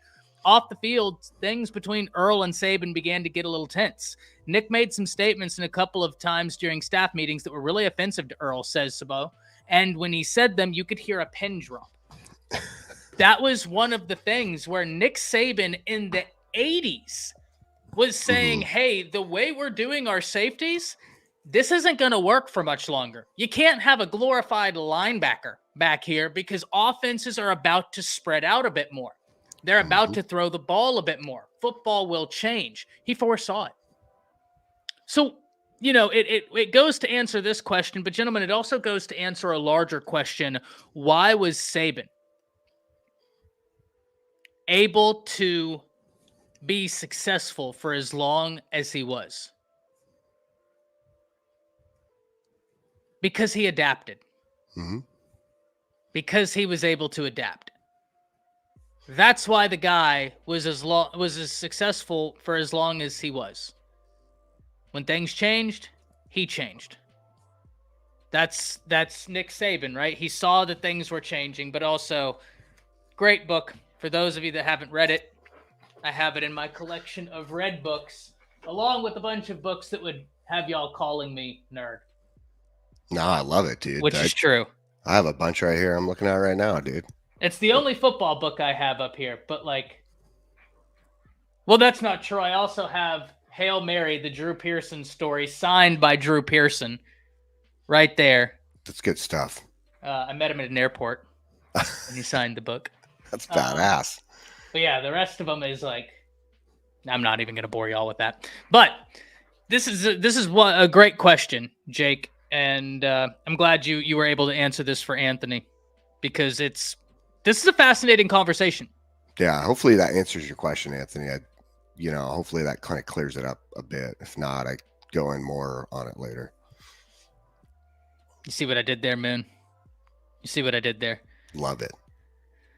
But guys, now we have to get into a conversation that's not as cheery, right? Because as you can see in the title, there have been some major injuries in college football. And unfortunately, 2 today that we're going to be talking about. One for Texas, CJ Baxter, which, gosh, man, I hated to hear that. I thought he was going to be in for a huge year. He and Blue, I thought were going to absolutely tear it up in the SEC. I think they're both very talented backs. That's one of the things we talked about, Jake, whenever we were going through like what teams lost to the draft or to the transfer portal. And I know Jonathan Brooks, Coach Sean, we talked about this as well. I know Jonathan Brooks went to the NFL. He was incredible. I actually got to cover him when I was at Dave Campbell's Texas Football. That whole family is incredibly talented. Jonathan Brooks, Doug Brooks, Dalton Brooks, like they were insane. Actually, Dalton, I believe, was at A&M for a while. I don't know if he's still there, but then their cousin, Doug Brooks, was a defensive lineman. And I think that the only reason why he wasn't offered by like major teams is because I think he was like 5'10 or 5'11. But guys, wow. Kid could play football, man. Like I remember watching him at the state championship game and he won defensive MVP. I mean, just I got you, man. I got you. I got you on your toes, right? I got to keep you like an agility drill. Got to keep you on your toes. But one of the things we'd talk about when we would talk about Texas, even if they had lost Jonathan Brooks, is, hey, that running back room is loaded. Like Brooks might not be there. You got Baxter, you got Blue. Baxter goes down to injury, and I haven't seen the extent of the injury. So for this conversation, if y'all know, by all means, I will just refer to it as injury because I've been on vacation. PCL and the LCL, his posterior and his lateral. Collateral Gosh. ligaments. Dang, dude. And out for the year, if I'm not mistaken, yeah? Oh, man, I can imagine. Definitely. Man. Definitely. So that's a blow, right? Because I think there's this notion, guys, that Steve Sarkisian is this pass-happy guy. That dude runs the ball. Oh, yeah. Like, he establishes everything off the run. Mm-hmm. Here's what I will say that is the good thing for Texas, is that you did get a win for a Jaden Gibson in this last recruiting class, a really talented running back. You did get a guy that you should be excited about, that though he's young, freshman, running back is a position where you can play a freshman, right? Like once you get them acclimated and you have a guy in front of him in Blue that can help get him acclimated, get him ready, get him going. But big injury, guys. I want to hear y'all's thoughts on the unfortunate news about CJ Baxter. For me, man, it's terrible. You know, I have an affinity for running backs, as we all know. I know what it feels like to have those kind of injuries. I tore my Achilles and my ACL, both 2 years apart from each other. I know exactly what that man is going through. Sports medicine today is a lot different, though. I mean, man, it was months and months and months before I could even walk upstairs, before I could bend it to walk upstairs, much less cut or run on it. Even when you get healed, you can run straight line, just as you can run straight line perfectly, but you try to cut, man, and even after you heal completely, it's still in the back of your mind that you're gonna hurt yourself again. Like you're trying. It's like your mind is telling you to go hard, but your body is like, you better be careful. Don't do it. Don't do it, because you're afraid you're gonna injure yourself again. So it takes, maybe, if you look at Jameson Williams, Jameson really is just now, like right now, today, getting completely healthy mentally and physically from that injury. Now we know he had a great season with Detroit toward the end of the season, but he said in the interview, man, I'm just now really getting my confidence back that I can trust this thing. So even after you heal from these ligament injuries, man, when you come back, man, it's in your brain. Like, man, you don't want to injure it again. So you start to compensate and not really put weight on it like you should. So I hate to see any kid, anybody with a ligament injury. Those things are destined to take months and months of hard, and then you got to work hard, man. You got to rehab that thing, and it's gonna be some painful rehab moments. I know, man. Got the scars to show it, and I feel bad for any kid that loses his season to these injuries, man. But that's what we sign up for, man. You go out and Jake can tell you, Coach Carl can tell you, Coach Smook, all these guys can tell you. You go out there, man. You don't think about it. You just don't damn think about it, man. You just try to play the game hard, and it's really, really, really unfortunate to see a young man lose his season to these type injuries. I mean, you spot on. Like, I mean, that was kind of what ended my playing time was injuries. Me too. Now, Me I'll too. tell you, it's interesting because I tore like a number of things. Like, I think my freshman going into my sophomore year, I tore my pectoral tendon, and that had to be reattached. That was brutal. And then I've torn my PT tendon in my foot, which is like a major tendon in your foot, and I've had surgery on that too. So yeah, it's a lot of recovery. There's a lot of work that gets put into the recovery aspect, and it sucks because I mean, you put in all this work, you put in all this time, and then to be injured like that and having to you lose so much, right? Yep.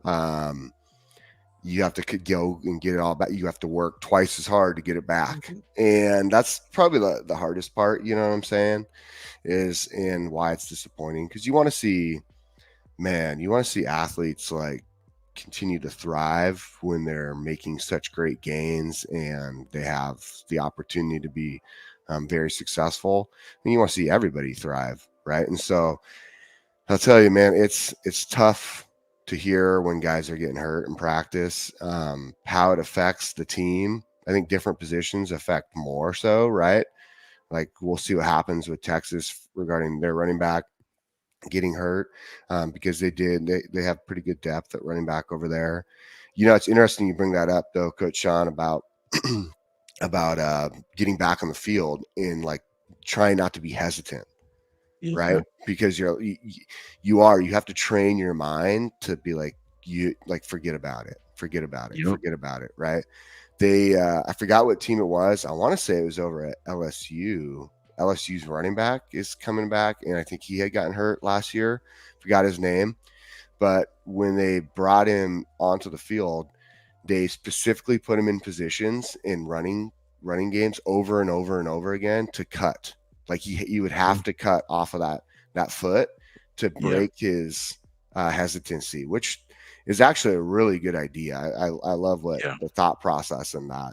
I think it was LSU. I'm not 100% sure, but I mean, dang man, it's just a bummer. You know what I'm saying? And if you don't have depth, then it becomes even more of an issue. So yeah, you just don't want to see injuries. I say this too, man, really quickly. I tore my Achilles, man, Magic City Oh my Classic, man. gosh. Yeah, I was playing Brutal. Bama State, man. We was losing by 6 points.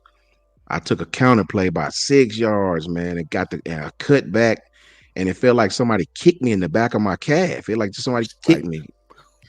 And I just fell, man. And it wasn't very painful at the time. It just felt like somebody really kicked me really hard in the back of my calf. So I couldn't get up. I couldn't stand up on the damn thing. And so I laid over, man. They came out, looked at my Achilles, and I could see them. I'm looking down at them. They down by my foot, whispering to each other. I'm like, what the hell's wrong? And they helped me up. They didn't tell me on the field. So they helped me off, man, sat me on the bench, laid down. And they said, your Achilles is torn. It's ruptured. Dang. We think it's ruptured. And I remember that I want everybody to look at that little cord from your heel that goes up to your calf. It was a space in that. I could feel the space with my finger, man. Yep. And I couldn't move my damn foot. Yeah. I'm trying to move my foot and couldn't move Nothing. it. And I was panicking. My mom ran down to the fence. It was just a horror. And look, I stayed in the boot for 13 weeks, man. 12 staples after the surgery. And I still got the scar to show it, man. And that rehab, brother, I promise you, man, I couldn't even stand on my tiptoes, man. Yes. And here's what's crazy, really quickly. When I got the boot off, my foot was so damn swollen because I kept trying to come back early. I would bleed under my toenails. I was Yeah. pull my sock off and it's full of blood. I'm like, what the hell? And my damn toes was bleeding up under my toenails Yeah. from how fat my foot was. Yeah. And it Blow was up. just, I couldn't, you take for granted that damn Achilles, brother, because I Yeah, you do. couldn't just regular walking, right? You never know how you use your toes walking. Huge. I couldn't push off on my toes, man. It was just horrible, bro. So I feel bad for any kid that's going through these kind of things, man. Man, that's the worst. Like leg injury. That's the one injury, specifically Achilles, that will That was I that don't know. was it. If Yeah. you saw my reaction, I don't know why, but for whatever reason, right? Like I can hear about all these injuries and it's like, oh, that's awful. But when I hear about a kid, my whole body just like recoils. It was never the same after that, bro. It was never the same. I couldn't jump it was never the same. Even after it's healthy and I run on it and cut, it was never as explosive as it was. It just wasn't. Yep. Those injuries are brutal. I mean, I've seen a number of gnarly ones too, especially playing safety. I mean, I remember being at camp. I hit one dude and he had jumped up to catch the ball, and I came downhill on him and hit him right in the back of his knee, and it definitely tore something. And his leg did the rotate thing. Oh, dude, like where your foot's going two different ways. I've seen that a couple times. Yeah. Oh, dude, gnarly, Crazy. Crazy, yeah, I don't like that because you never want to, you get out there and play, but you never want to like hurt anybody or anything like that. You never want to see anybody. It's crazy because you pull that damn boot off after 13, 14 weeks, and your damn leg is smaller than your other leg. The other leg, yeah. Dude. Yes, crazy. Mm-hmm. It's sick, man. I promise you. So that's what we sign up for, man. And it that's why I tell fans, we enjoy those Saturdays, man. But I promise you, those kids pay a price. I promise you, they do. Please believe me. Yep. That's for sure. That's and Steven, that's where we're going into next, right? That's where we're going into next. Moon saying my first whole shoulder injury I'm dealing with for about 6 months. So shoulders are real nasty. So I've both of these gentlemen know, but for those of you, I used to, right?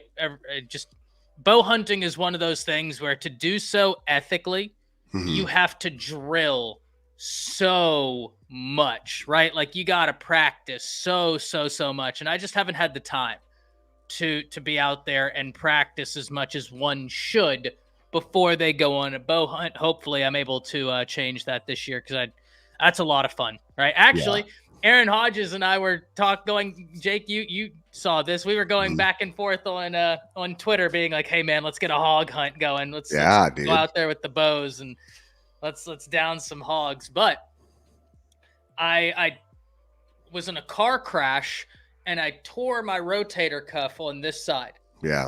Right. And I can't tell you how much rehab I had to do years after because I'd pull back the bow. And I remember one time I just increased the poundage of the limbs because I was thinking about linking up with some of my parents' friends in Utah and trying to do an elk hunt with them. So I got some like 70, I think they were 75 or 80 pound limbs on the bow to be able to really drive the arrow. First time I pulled back, I did so with less than optimal form, and I just felt the shoulder kind of come forward a little bit. Damn. And for probably a month, I couldn't raise my arm past here. Yep. And I've dislocated this shoulder before. So I've done something to both shoulders. So I will, to this day, I'll take a old broomstick and do the mobility. I mean, you can even see one of my shoulders doesn't move. You see this right shoulder still doesn't move great if I don't get after it all the time. So yeah, Moon, those shoulder injuries are bad. But Steven, this is where we were going next, man. Unfortunately for Oklahoma, Gibson, 6'5", 200-pound wide receiver who averaged he and Nick Anderson. There's a reason why I'm bullish on OU's wide receiver room. You guys got two wide receivers that are over 6'5" that run like 4.5 40s and both averaged 25 yards plus per reception last year. Gibson goes down to an injury on the knee. Don't know the extent of it. So as with this one, once again, I don't want to be even just guessing and putting out misinformation. I will be referring to it as an injury because I always hate when people, whenever these injuries first happen and they're guessing, and it's like, hey, let the doctors and stuff be the one to tell the family. Don't be speculating about what this kid got. So I'm just gonna refer to it as an injury. That's a blow, Steven. Mhm.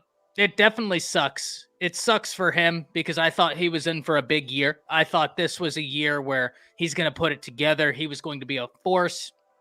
Now, like Texas, Oklahoma has been able to stack quite a bit of talent there. And, we have a conversation, Steven, a lot about a kid for Alabama. Gibson's out for the season. Yeah, I thought he was, Boomer, just from some of what I saw. I just don't know what type of injury it is, the extent of the injury, anything like that. And so I don't want to speak to what he had injured specifically. But we talk about this with Alabama. There's a guy for Alabama, Caleb Odom, true freshman. And one of the reasons I'm kind of bullish that, hey, we're going to see some Caleb Odom is because something Nick Saban always said: create value for yourself. Well, when you get into the red zone, you can't teach 6'5" with a huge vertical and a willingness to dunk over someone's head catching the basketball, right? You can't teach that. Odom has that. OU got a cat who's a little bit similar. Ivan Carry-On. He was, I think, out from West Texas. And he's huge, like 6'6". Someone who I was sitting here, and whenever OU got him, I was like, man, that's such a big win, because if he keeps growing like a Keon Keeley, if he keeps growing, keeps filling out, he could play tight end, and he would be a mismatch at the tight end position. Almost the opposite of the Caleb Odom conversation, where Caleb Odom was a real small tight end in terms of not height-wise, frame-wise, but he could be a wide receiver. Carry-On's the guy where if he stays as he is, he's going to be just fine at wide receiver. But if he grows anymore, like if his frame gets any bigger, you slot him in at tight end.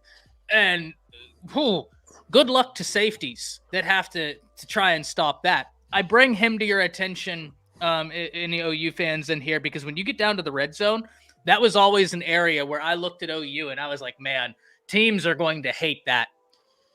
Right? Like you gotta try and keep OU outside the red zone, because the last thing you want is Anderson and Gibson on both sides with an Andrell Anthony, right? Because he's got the ability to be moved all around. Those three on the field at the same time, with a Dion Burke, with a Petaway, with a Jaleel Farouk. You want to have OU outside the red zone. Well, you got someone who can create value for themselves. Gentlemen, I pass it to y'all. Once again, same entrance to this conversation. You never want to hear about the injuries, but how does this affect Oklahoma's wide receiver room? Because luckily, like I said, much like Texas, you still have Blue. You still got Gibson, who I think is a very good guy, very good back.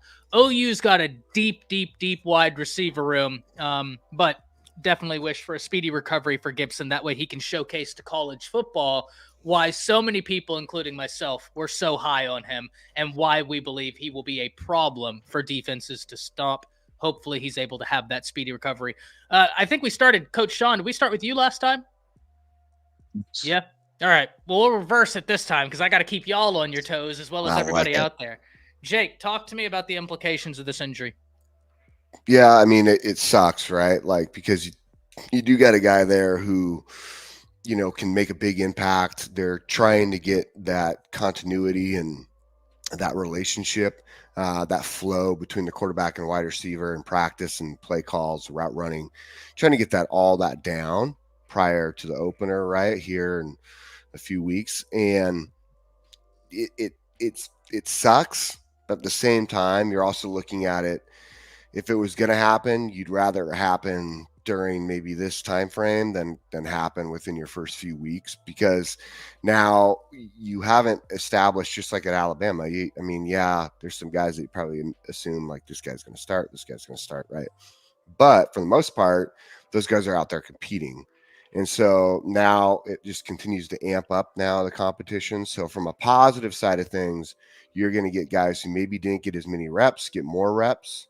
You are going to get some guys in the positions maybe that they weren't going to see before, or maybe you have guys who are there who are like, okay, we thought this guy was going to do really, really well. Like let's see what happens now, because he's going to have to play a bigger role. So all those different factors come into play prior to the season. And Oklahoma has a pretty good wide receiver room. You had to be really impressed with what they have depth wise. Man, you don't ever want to see somebody get hurt, but I do think that they have the depth there to go back that up. Now, is the guy not obviously as skilled maybe, but whoever is that backup, but he is definitely going to be good enough. I mean, we've seen why this competition was so fun and so focused on with Oklahoma, because man, their coach has done a phenomenal job, wide receiver coach. So yeah, Emmett Jones. And Steven right here says, to be fair, this probably just gets us both Burks and Andrell on the field at the same time. Andrell Anthony coming off of injury, hated when he went down last year. But to Jake's point, you never want this to happen, but this is football. That's, both of these gentlemen have said it. This is what happens in football. If it must happen, you'd rather it happen in your spring portion, in your fall camp, as opposed to week 3, week 4, and then you're like, well, shit, the bullets are flying, and one of my guys just went down, right? Like, now we got to do something on the fly. You got a little bit of time. See, you have it. And he says, no, Bama, stay away from EJ. Listen, Emmett Jones is a monster, but I love who Bama got as their wide receiver coach. Really love.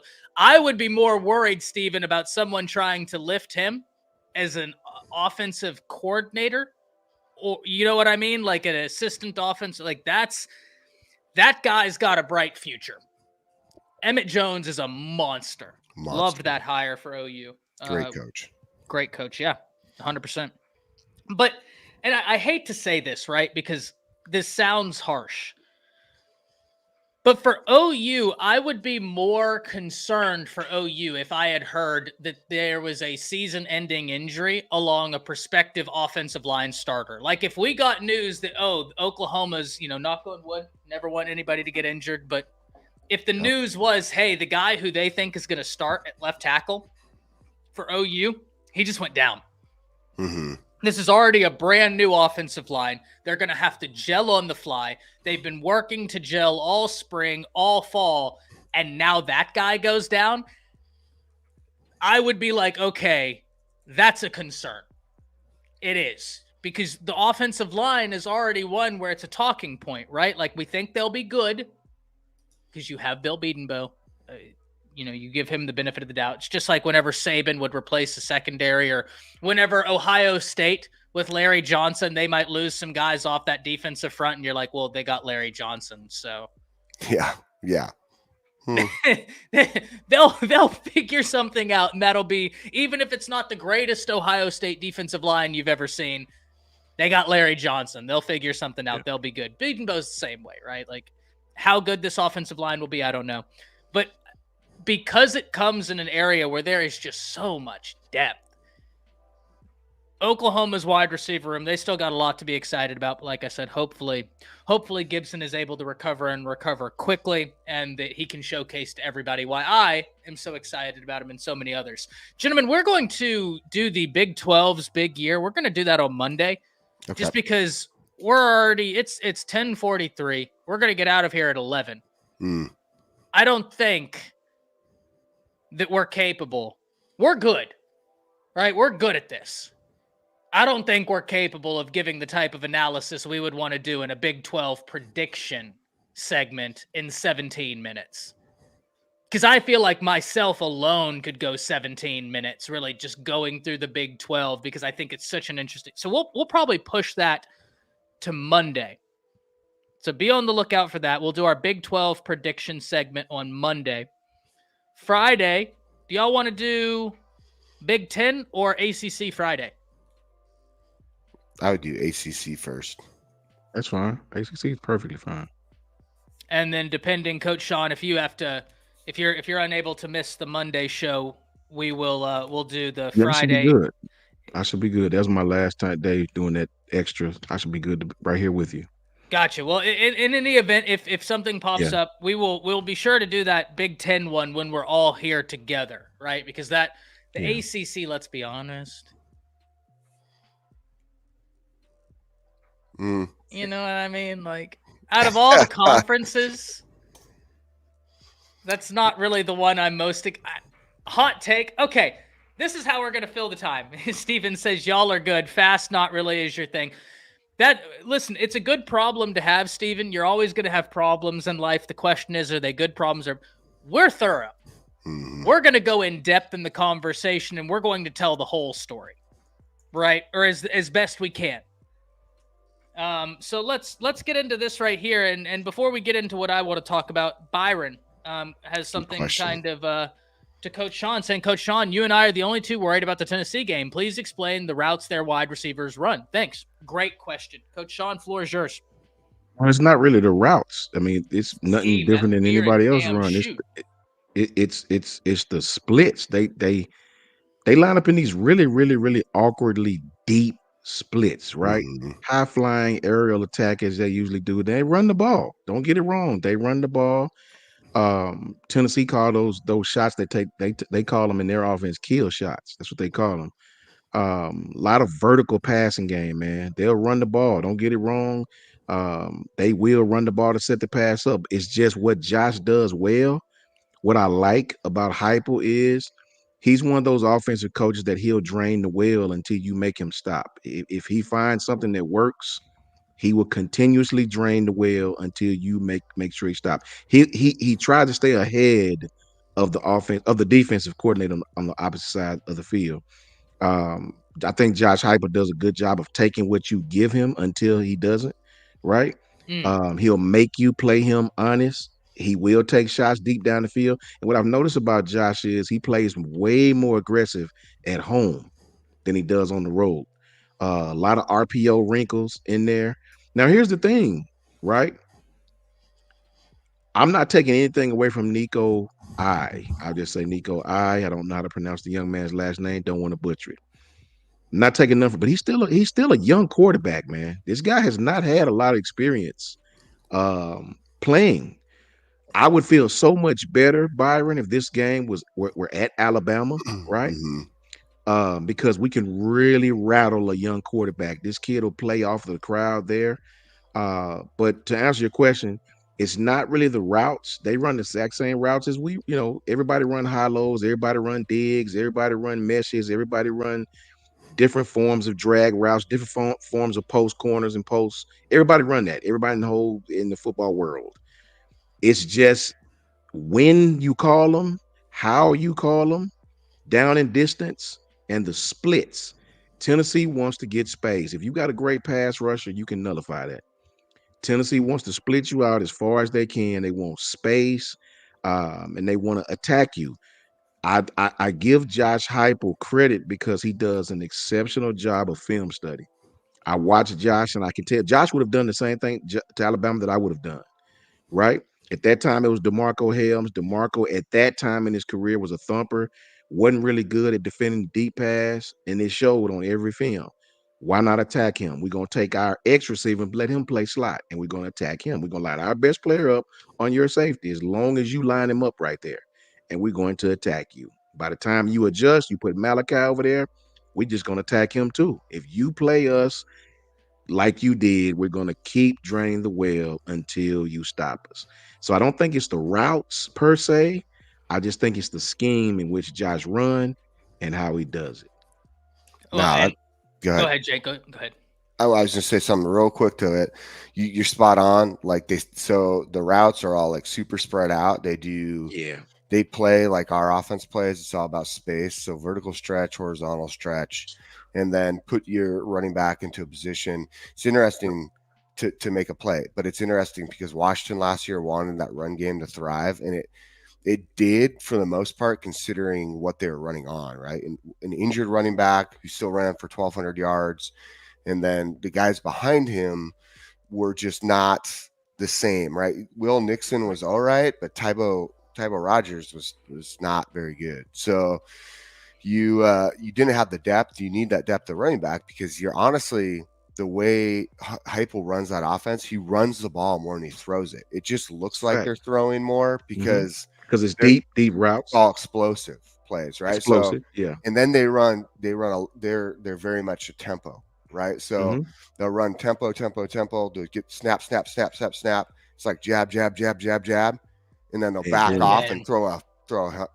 Hail yeah, Mary, right? So I am not worried as much about Tennessee game because our offense has similar concepts, yeah, right? Like our offense is meant to do the same thing the Heupel's doing, which is all about creating a lot of space, getting the ball into your athletes' hands so they can go one-on-one and make plays. Like it's that simple.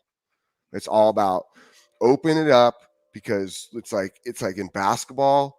Like I want to put the ball in Jordan's hand. Everyone else get the hell out of the way, facts. right? So same idea of what they're doing. And it helps obviously if you have a quarterback who is good enough to do that. Now we'll see how Nico transitions into full-time starter. You're right. I think the key is going to be putting pressure on him in that game Yeah. because we want him to hit. So again, getting back to this offense real quick, this was beautiful what Womack said. And to get back and to compare the two of these, right? So the offense in Heupel's offense, similar to ours, but more so in Heupel's offense, there's space, there's bubbles, right? So the route at the top of the route, there should be a space of a bubble that the receiver can work into. So he's taught to run his route to work into this bubble of Yep. space, and the quarterback just needs to put it into the bubble, right? So if you're playing NCAA or Madden, when you play the drills where you got to practice and you have to throw it into like a square and it lights up and you get points. That's the same idea of what they're doing out there. I'd be fantastic at that then. Yeah, shit, right? So it's like Top Golf, dude. If you ever go to Top Golf and you're trying to hit it in those little circles and it lights up and you get your points, that's what it is. So they create a lot of space to get their guys into those. The quarterback just has to get it in there because the wide receiver's trained to, by the time he's at top of his route, is that he has enough separation and can work within that space to catch the ball. Now, what we do defensively that is different than what you would have saw necessarily under Saban is we guard that space and then match as they enter into the top of their route, right? So vision coverage is seeing the quarterback when he's gearing up to throw. And at that point, we know what space to cover because there's only so much you can get it into. And we are somewhat matching the receiver's top of his pattern, right? When he is coming out of his final progression, right, in his route. If that helps break it down, that's why I feel really good about why this coverage works against a team like that and where our guys, even with the youth, would excel if you get what I mean. So that's kind of like my quick answer to that with a little defense to it. Remember this too, Byron. This is to piggyback off what Jake said, and what Jake just said just made me think of it. I won't say the sole purpose. One of the purposes of Tennessee running these wide splits is to limit who you can put in the box. Yeah. Yep. That's exactly where I was going to go with this. Yep. Yeah. They want to limit that, man. So it's not all for nothing. Yeah, it's not all for nothing. What Jake said is spot on. It's not all for nothing. It's done for a purpose, right? And I like this style of defense better against those type teams. Yes. This style of defense is very good against those inside outside zone teams and teams that like to run this type of thing. That 3-4, I know we ran a lot of nickel and things like that, but if you I don't want to see Dallas Turner in coverage, right? Yeah. So if you run Bama's base against this defense, you can potentially get in some trouble. But I love the even though we ran a lot of nickel, right? We ran the same damn thing, but I like this style of vision coverage against this type of offense much better than how we ran schematically in the past. Yeah. I mean, Yeah. because it's crazy that pass thing. It's because if you pattern match compared Yeah, to vision, then yeah. you're going based off of the rules of deep. So you automatically go You automatic. into Yeah. man Hmm. coverage, and you take away covering space because now you're trying to play off the hip, and your eyes are on the receiver, not the quarterback. Exactly. Well, then the Exactly. So other thing that we have to address in this is not only are they doing these wide splits, but they're doing it with tempo, yeah, get 100. right? Yeah. Very Yeah. They. quick. And so it forces a defense to say, okay, where are we pooling resources? Are we Mhm. going to thin out the box to not have one-on-ones in these wide splits? And like Jake said, Yeah. you have these things. Or are you going to commit more resources to the box and now you're in one-on-one situations on the outside? And I know that's not unique to what he's doing. The difference is in more of your typical offenses. Let's take the slot wide receiver, for instance. If your cornerback can almost force him back to the inside, he's got inside help. In these wide splits, there's a lot of room between your Out of inside room. help and where Yeah. you are. And so Nico, to me, one of the things that I am excited to see, guys, if I was a Tennessee fan, will they utilize Nico's mobility? Because Yeah, if yeah, they have a successful run game and they double down with Nico as a runner, that's where I think they could really start torching people. And Jake, to your point, with Tennessee's offense, if I'm putting this in boxing terms, mhm, here's what I would think. It's almost like you one, one, one, one, mhm, one. And then after that fourth or fifth jab, you start lulling to sleep. Like, okay, yep, he's just going to put out the jab. Maybe he touches me with it, or maybe it's just to gauge distance. Well, then on that fourth or fifth, the one goes out, and that two is coming right behind it with gnarly intent. Like Coach Sean said, the kill shot. I've yeah, lulled you to sleep on the one, and now all of a sudden that two is coming with hate. So Byron, I won't say that I don't know that I'm concerned about the Tennessee game, but I also don't know that I could be like, oh, it's a walk in the park. I think Viren, here's what I think helps, and then Jake, I'll pass it back to you. The fact that you play USF and Golesh before, and they run a veer and shoot that's near analogous to what Tennessee's well, running. the goalish comes from Hupel, so Exactly. yeah, Exactly. yeah, in that wall. And here's so what you say with that, Patriot Life, Rob, what up, chicken, Coach Carl, I Ain't like your your stuff. life.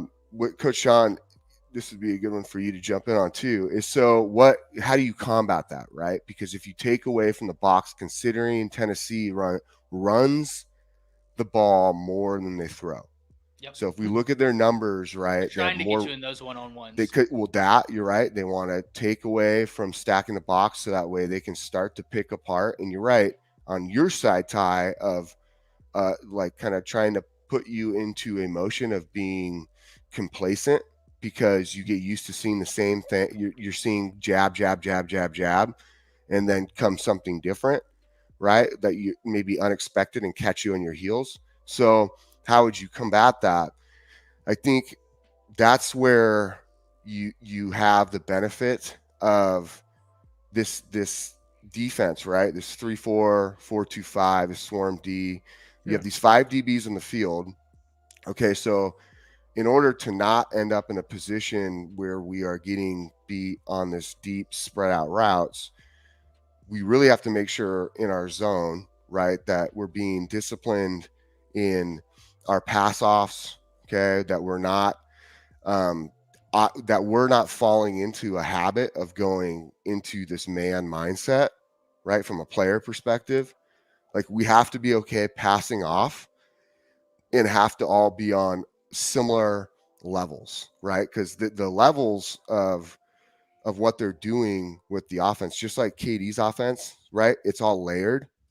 So that's the same thing we got to do with our coverage and why you have your rover who sits like, I think it's 2 or 3 yards, just a yard or two outside of the tackle, and I think 2 or 3 yards back. considered, right? Same side as your wolf who sits at the overhang, and then your husky who then sits depending on what the spread is, because he'll move out. Okay. So do we roll that coverage from the boundary side to the wide side, considering that's probably where you're going to see majority of your wide receivers during the snap? But then does our wolf, this is the benefit of having that wolf, do we send him for pressure based obviously on the look that we get, or do we get to roll him back, and now we create a underneath coverage, right, with the lower layers of your Mike, your Sting, and your Wolf. Okay. And then that rotation would be to the wide side, and you still have your gap assignments, but maybe you're only bringing a 3-man rush. That's where that depth on defensive line and your D tackle and nose tackle become a really big deal, because you can even get to a point and do something similar to what Texas does with a 2-4-5 and take your bandit and push him back even into coverage. We've seen Southern Alabama do that at times. Okay. So where he just has a drop, right? That could be confusing for Nico. That Yes. could be very confusing for him. Yeah. So that's where I would say we can combat that. We can give them a look of, we have these gap that we still have everybody in the box, but upon the snap, based on our rotation and our rolls of coverages, right, and our drops, we could very much take away hook curl, right? We could take away curl flat. You know, maybe that might be your only option at that, is your dump offs and curl flat. Well, that's where your corners have to be really aggressive, right? Your corners, if that curl flat is where they start to go with it, then your corners got to get off the block, come up real hard, especially if the field is spread out like that.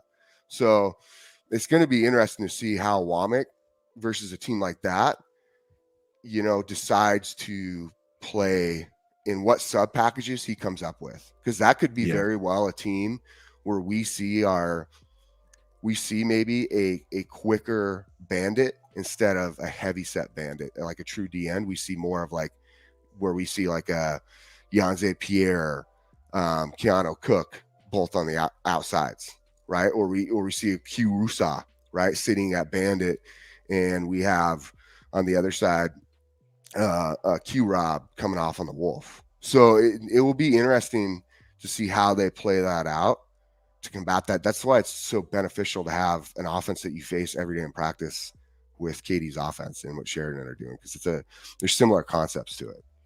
So yeah, I'll say this to taking it piggyback further. up. Go ahead, Coach.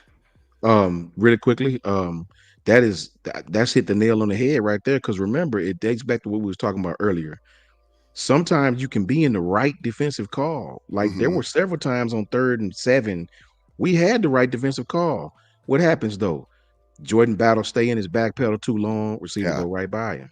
So the execution part has got to be there. That's very, very true, man. That could, and I honestly believe that's probably how we'll play them with a young quarterback like that. Good safety help, man. When you're an offensive guy, the hardest defenses to pass against is the ones with very disciplined safeties. Yeah. If the safeties don't cooperate, it can make for a very, very tough, you know, you're dinking and dunking now, and that's what they want you to do, because we couldn't beat Michigan over the top. If you have very good safety play, man, that is I'm telling you, that is very difficult as an offensive person to move the ball against, right? That's right. It's just we, for some reason, got caught in phase too long. We just lost the one-on-one battle. Jordan Battle had great coverage, man, but he stayed in the back pedal too long. Let the receiver get on top of him, and then it was a foot, like Jake said. Then you turn and running for your life, right? And we lost that race. We lost that 60-meter dash. We lost that. Yeah. You know how it is, Jake. The ball in the air. You know the dude done ate up the cushion on you. You turn and running for your life, dude. You almost willing to give up some shit underneath. 100. My language.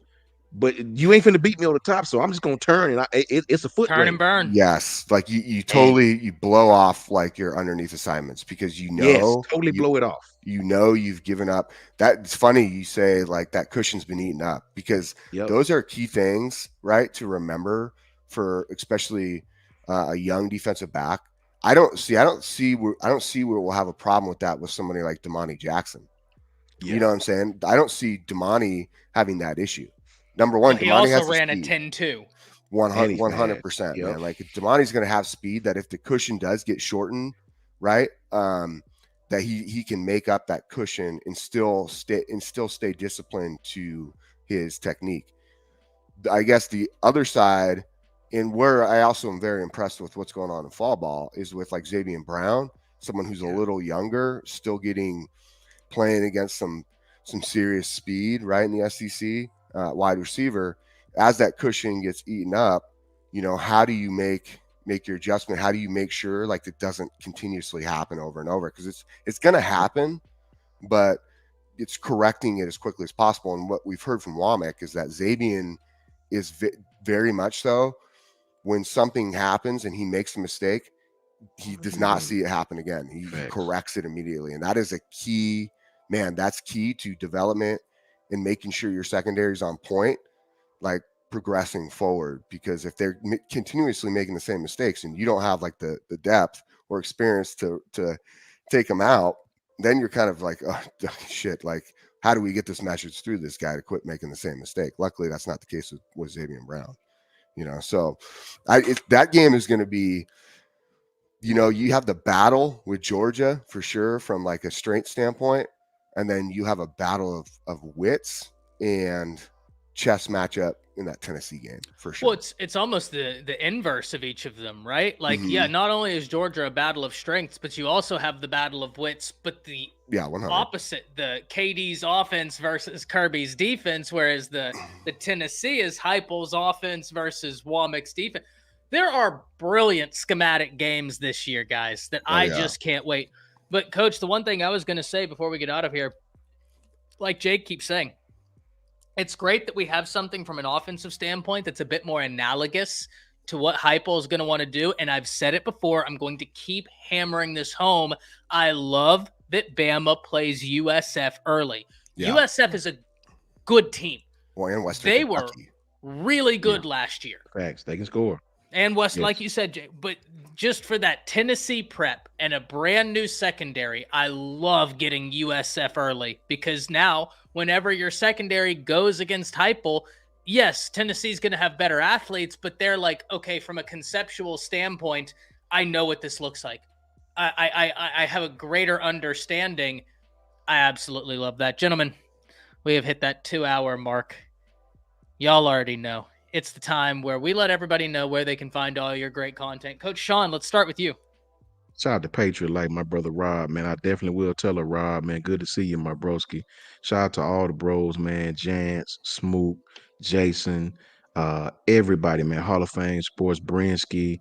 Shout out to Coach Carl. Shout out to everybody, man. Shout out to just everybody, man. Coach I, everybody, man, in the collective, everybody who doing content, everybody who takes part in these things that we do and love to talk football. These guys are great at what they do. Tap in with all of them as well. You can find me at JMHO Sports Talk. That's on Twitter. Please follow me, and YouTube. That's just my humble opinion. JMHO Sports Talk. Please tap in with these guys. Jake set the tone. Ties around the table. These are awesome, awesome platforms that people like me learn from every day. And you can't go wrong if you got a football fix. You can't go wrong with these guys, man. Roll Tide to you all. Dude, roll Tide. We might not be doing the most inflammatory content, but that's not what we do, right? We're here to talk football. Right. Yes. And so we're going to get into football, right? We will get into football, and it's something that we love interacting with all of you. So that's why I always say if you guys want something talked about, like Byron, you had this question today, we will go 20 minutes breaking down a question from multiple angles because you guys give us your time. So we're going to make sure that if we answer, we're going to try and do so in an intricate manner that's informative. Jake, where can the people find all your great content? Man, I got to tell you, come check it out. Set the Tone College Football. You could always just type in for those who follow me on Twitter, just type in my Twitter handle. It's all capital letters at Coach_J Merr, MERR. So, good times, man. It's awesome. There's a lot of different stuff going on right now. We have content rolling out. It's going to start rolling out even more and more. Definitely, you see it next week, but then the week after, I think you're going to really see it go. Yeah, perfect rhyming. Thanks, brother. Rhyming just put my handle in the chat, so if you guys see it, just follow there. But we got more and more, especially as we get closer to week 1 start. Like I said, there's a lot of cool stuff. I'm just about to discuss it with these guys after this show's over. We're excited. We're excited for the season. Yeah. It's going to be one of those seasons where you're just so locked in because you got the playoff, you got so much movement. Recruiting battles play in big with these games, right? And how teams end up. Man, we just got a lot of stuff to discuss and to keep bringing you guys this sort of conversation. Today was probably one of the more fun conversations that we get to have because we get to talk about some of the things that we've experienced as players, but also what we see from a fan standpoint and sideline standpoint and say, hey, okay, this is what we could see happening, right? So hopefully you guys like that because I mean, really, I think you saw some of the passion roll out as we got deep into some of these questions, But I love that stuff. So pretty much, very much appreciate you guys. Come follow, come share, come subscribe. These guys, their channels, all of our brothers in the different channels. Another good one. I just did a video. I don't know when he's going to release it, but Bama Talk with Jonathan, is a new channel that he just started. Check that out. Way Off Sides. Those guys are a lot of fun. They have some good stuff, man. I really enjoy their stuff too. So we're partnering up, and of course you catch us on Fanatic Sports too. That's going to be a fun one as we get into the season. So good stuff, man. Appreciate all of you guys today for tuning in. Yeah, thank you all for coming in. Thank you all for giving support. If you're wondering what you're going to do with the rest of your day, in an hour, a little bit less than an hour, I will be on Bleacher Report doing the SEC prediction breakdown for Bleacher Report. Shout out to Bleacher Report for giving me that opportunity to talk football, to talk SEC. And I'm excited. I did a way too early SEC prediction a long time ago, but we have more information now. We know more now. It's going to be a great stream. Would love to have you over there, and you can catch that on the Bleacher Report app. If you don't have that, download it. Be on the lookout. 12 o'clock Central Standard Time, I will be going live, talking everything you need to know about this year's SEC season and why it's a great one. As far as outside of that, Monday, we will be back 5:30 Central Standard Time. We will be talking about the Big 12 predictions. We will be talking about the most exciting conferences and whatever else we end up deciding to talk about. Well, and Ty, I don't know. Sean, are we rolling tonight, dog? Yeah, 6 p.m. 6 p.m. tonight. If you guys get a chance, tap in with us. We'll be talking football tonight. Ty, I hope you're available, man. We're going to get it and go for about an hour and a half, just talk some football, just continue where we left off here. That's all. Yeah, I think love it. I think we got some good stuff to keep digging into, man. Well, I don't know if I'll be able to make it just because I've been away for 3 weeks. And I don't know that the wife will allow. Got you. Any distractions because Jake and I were supposed to have a phone call yesterday, and I ended up texting him, and I was like, hey, the wife just got home and I haven't seen her in 3 weeks, so she's gonna be like, no, we're watching movies. We're doing all the we're Netflix and chilling. Yes. You know the saying, happy wife, happy life. Yes. With that, I'm gonna go ahead and let the fourth member of the panel have the final word, the spinning wheel of doom. Once again, guys, 6 p.m. Coach Sean's got you covered with Jake for a great live stream. 12 o'clock Central Standard Time, I will be over on Bleacher Report, SEC predictions, and then Monday, 5:30 Central Standard Time, we'll be back on the roundtable. Until then, the spinning wheel of doom would like to say,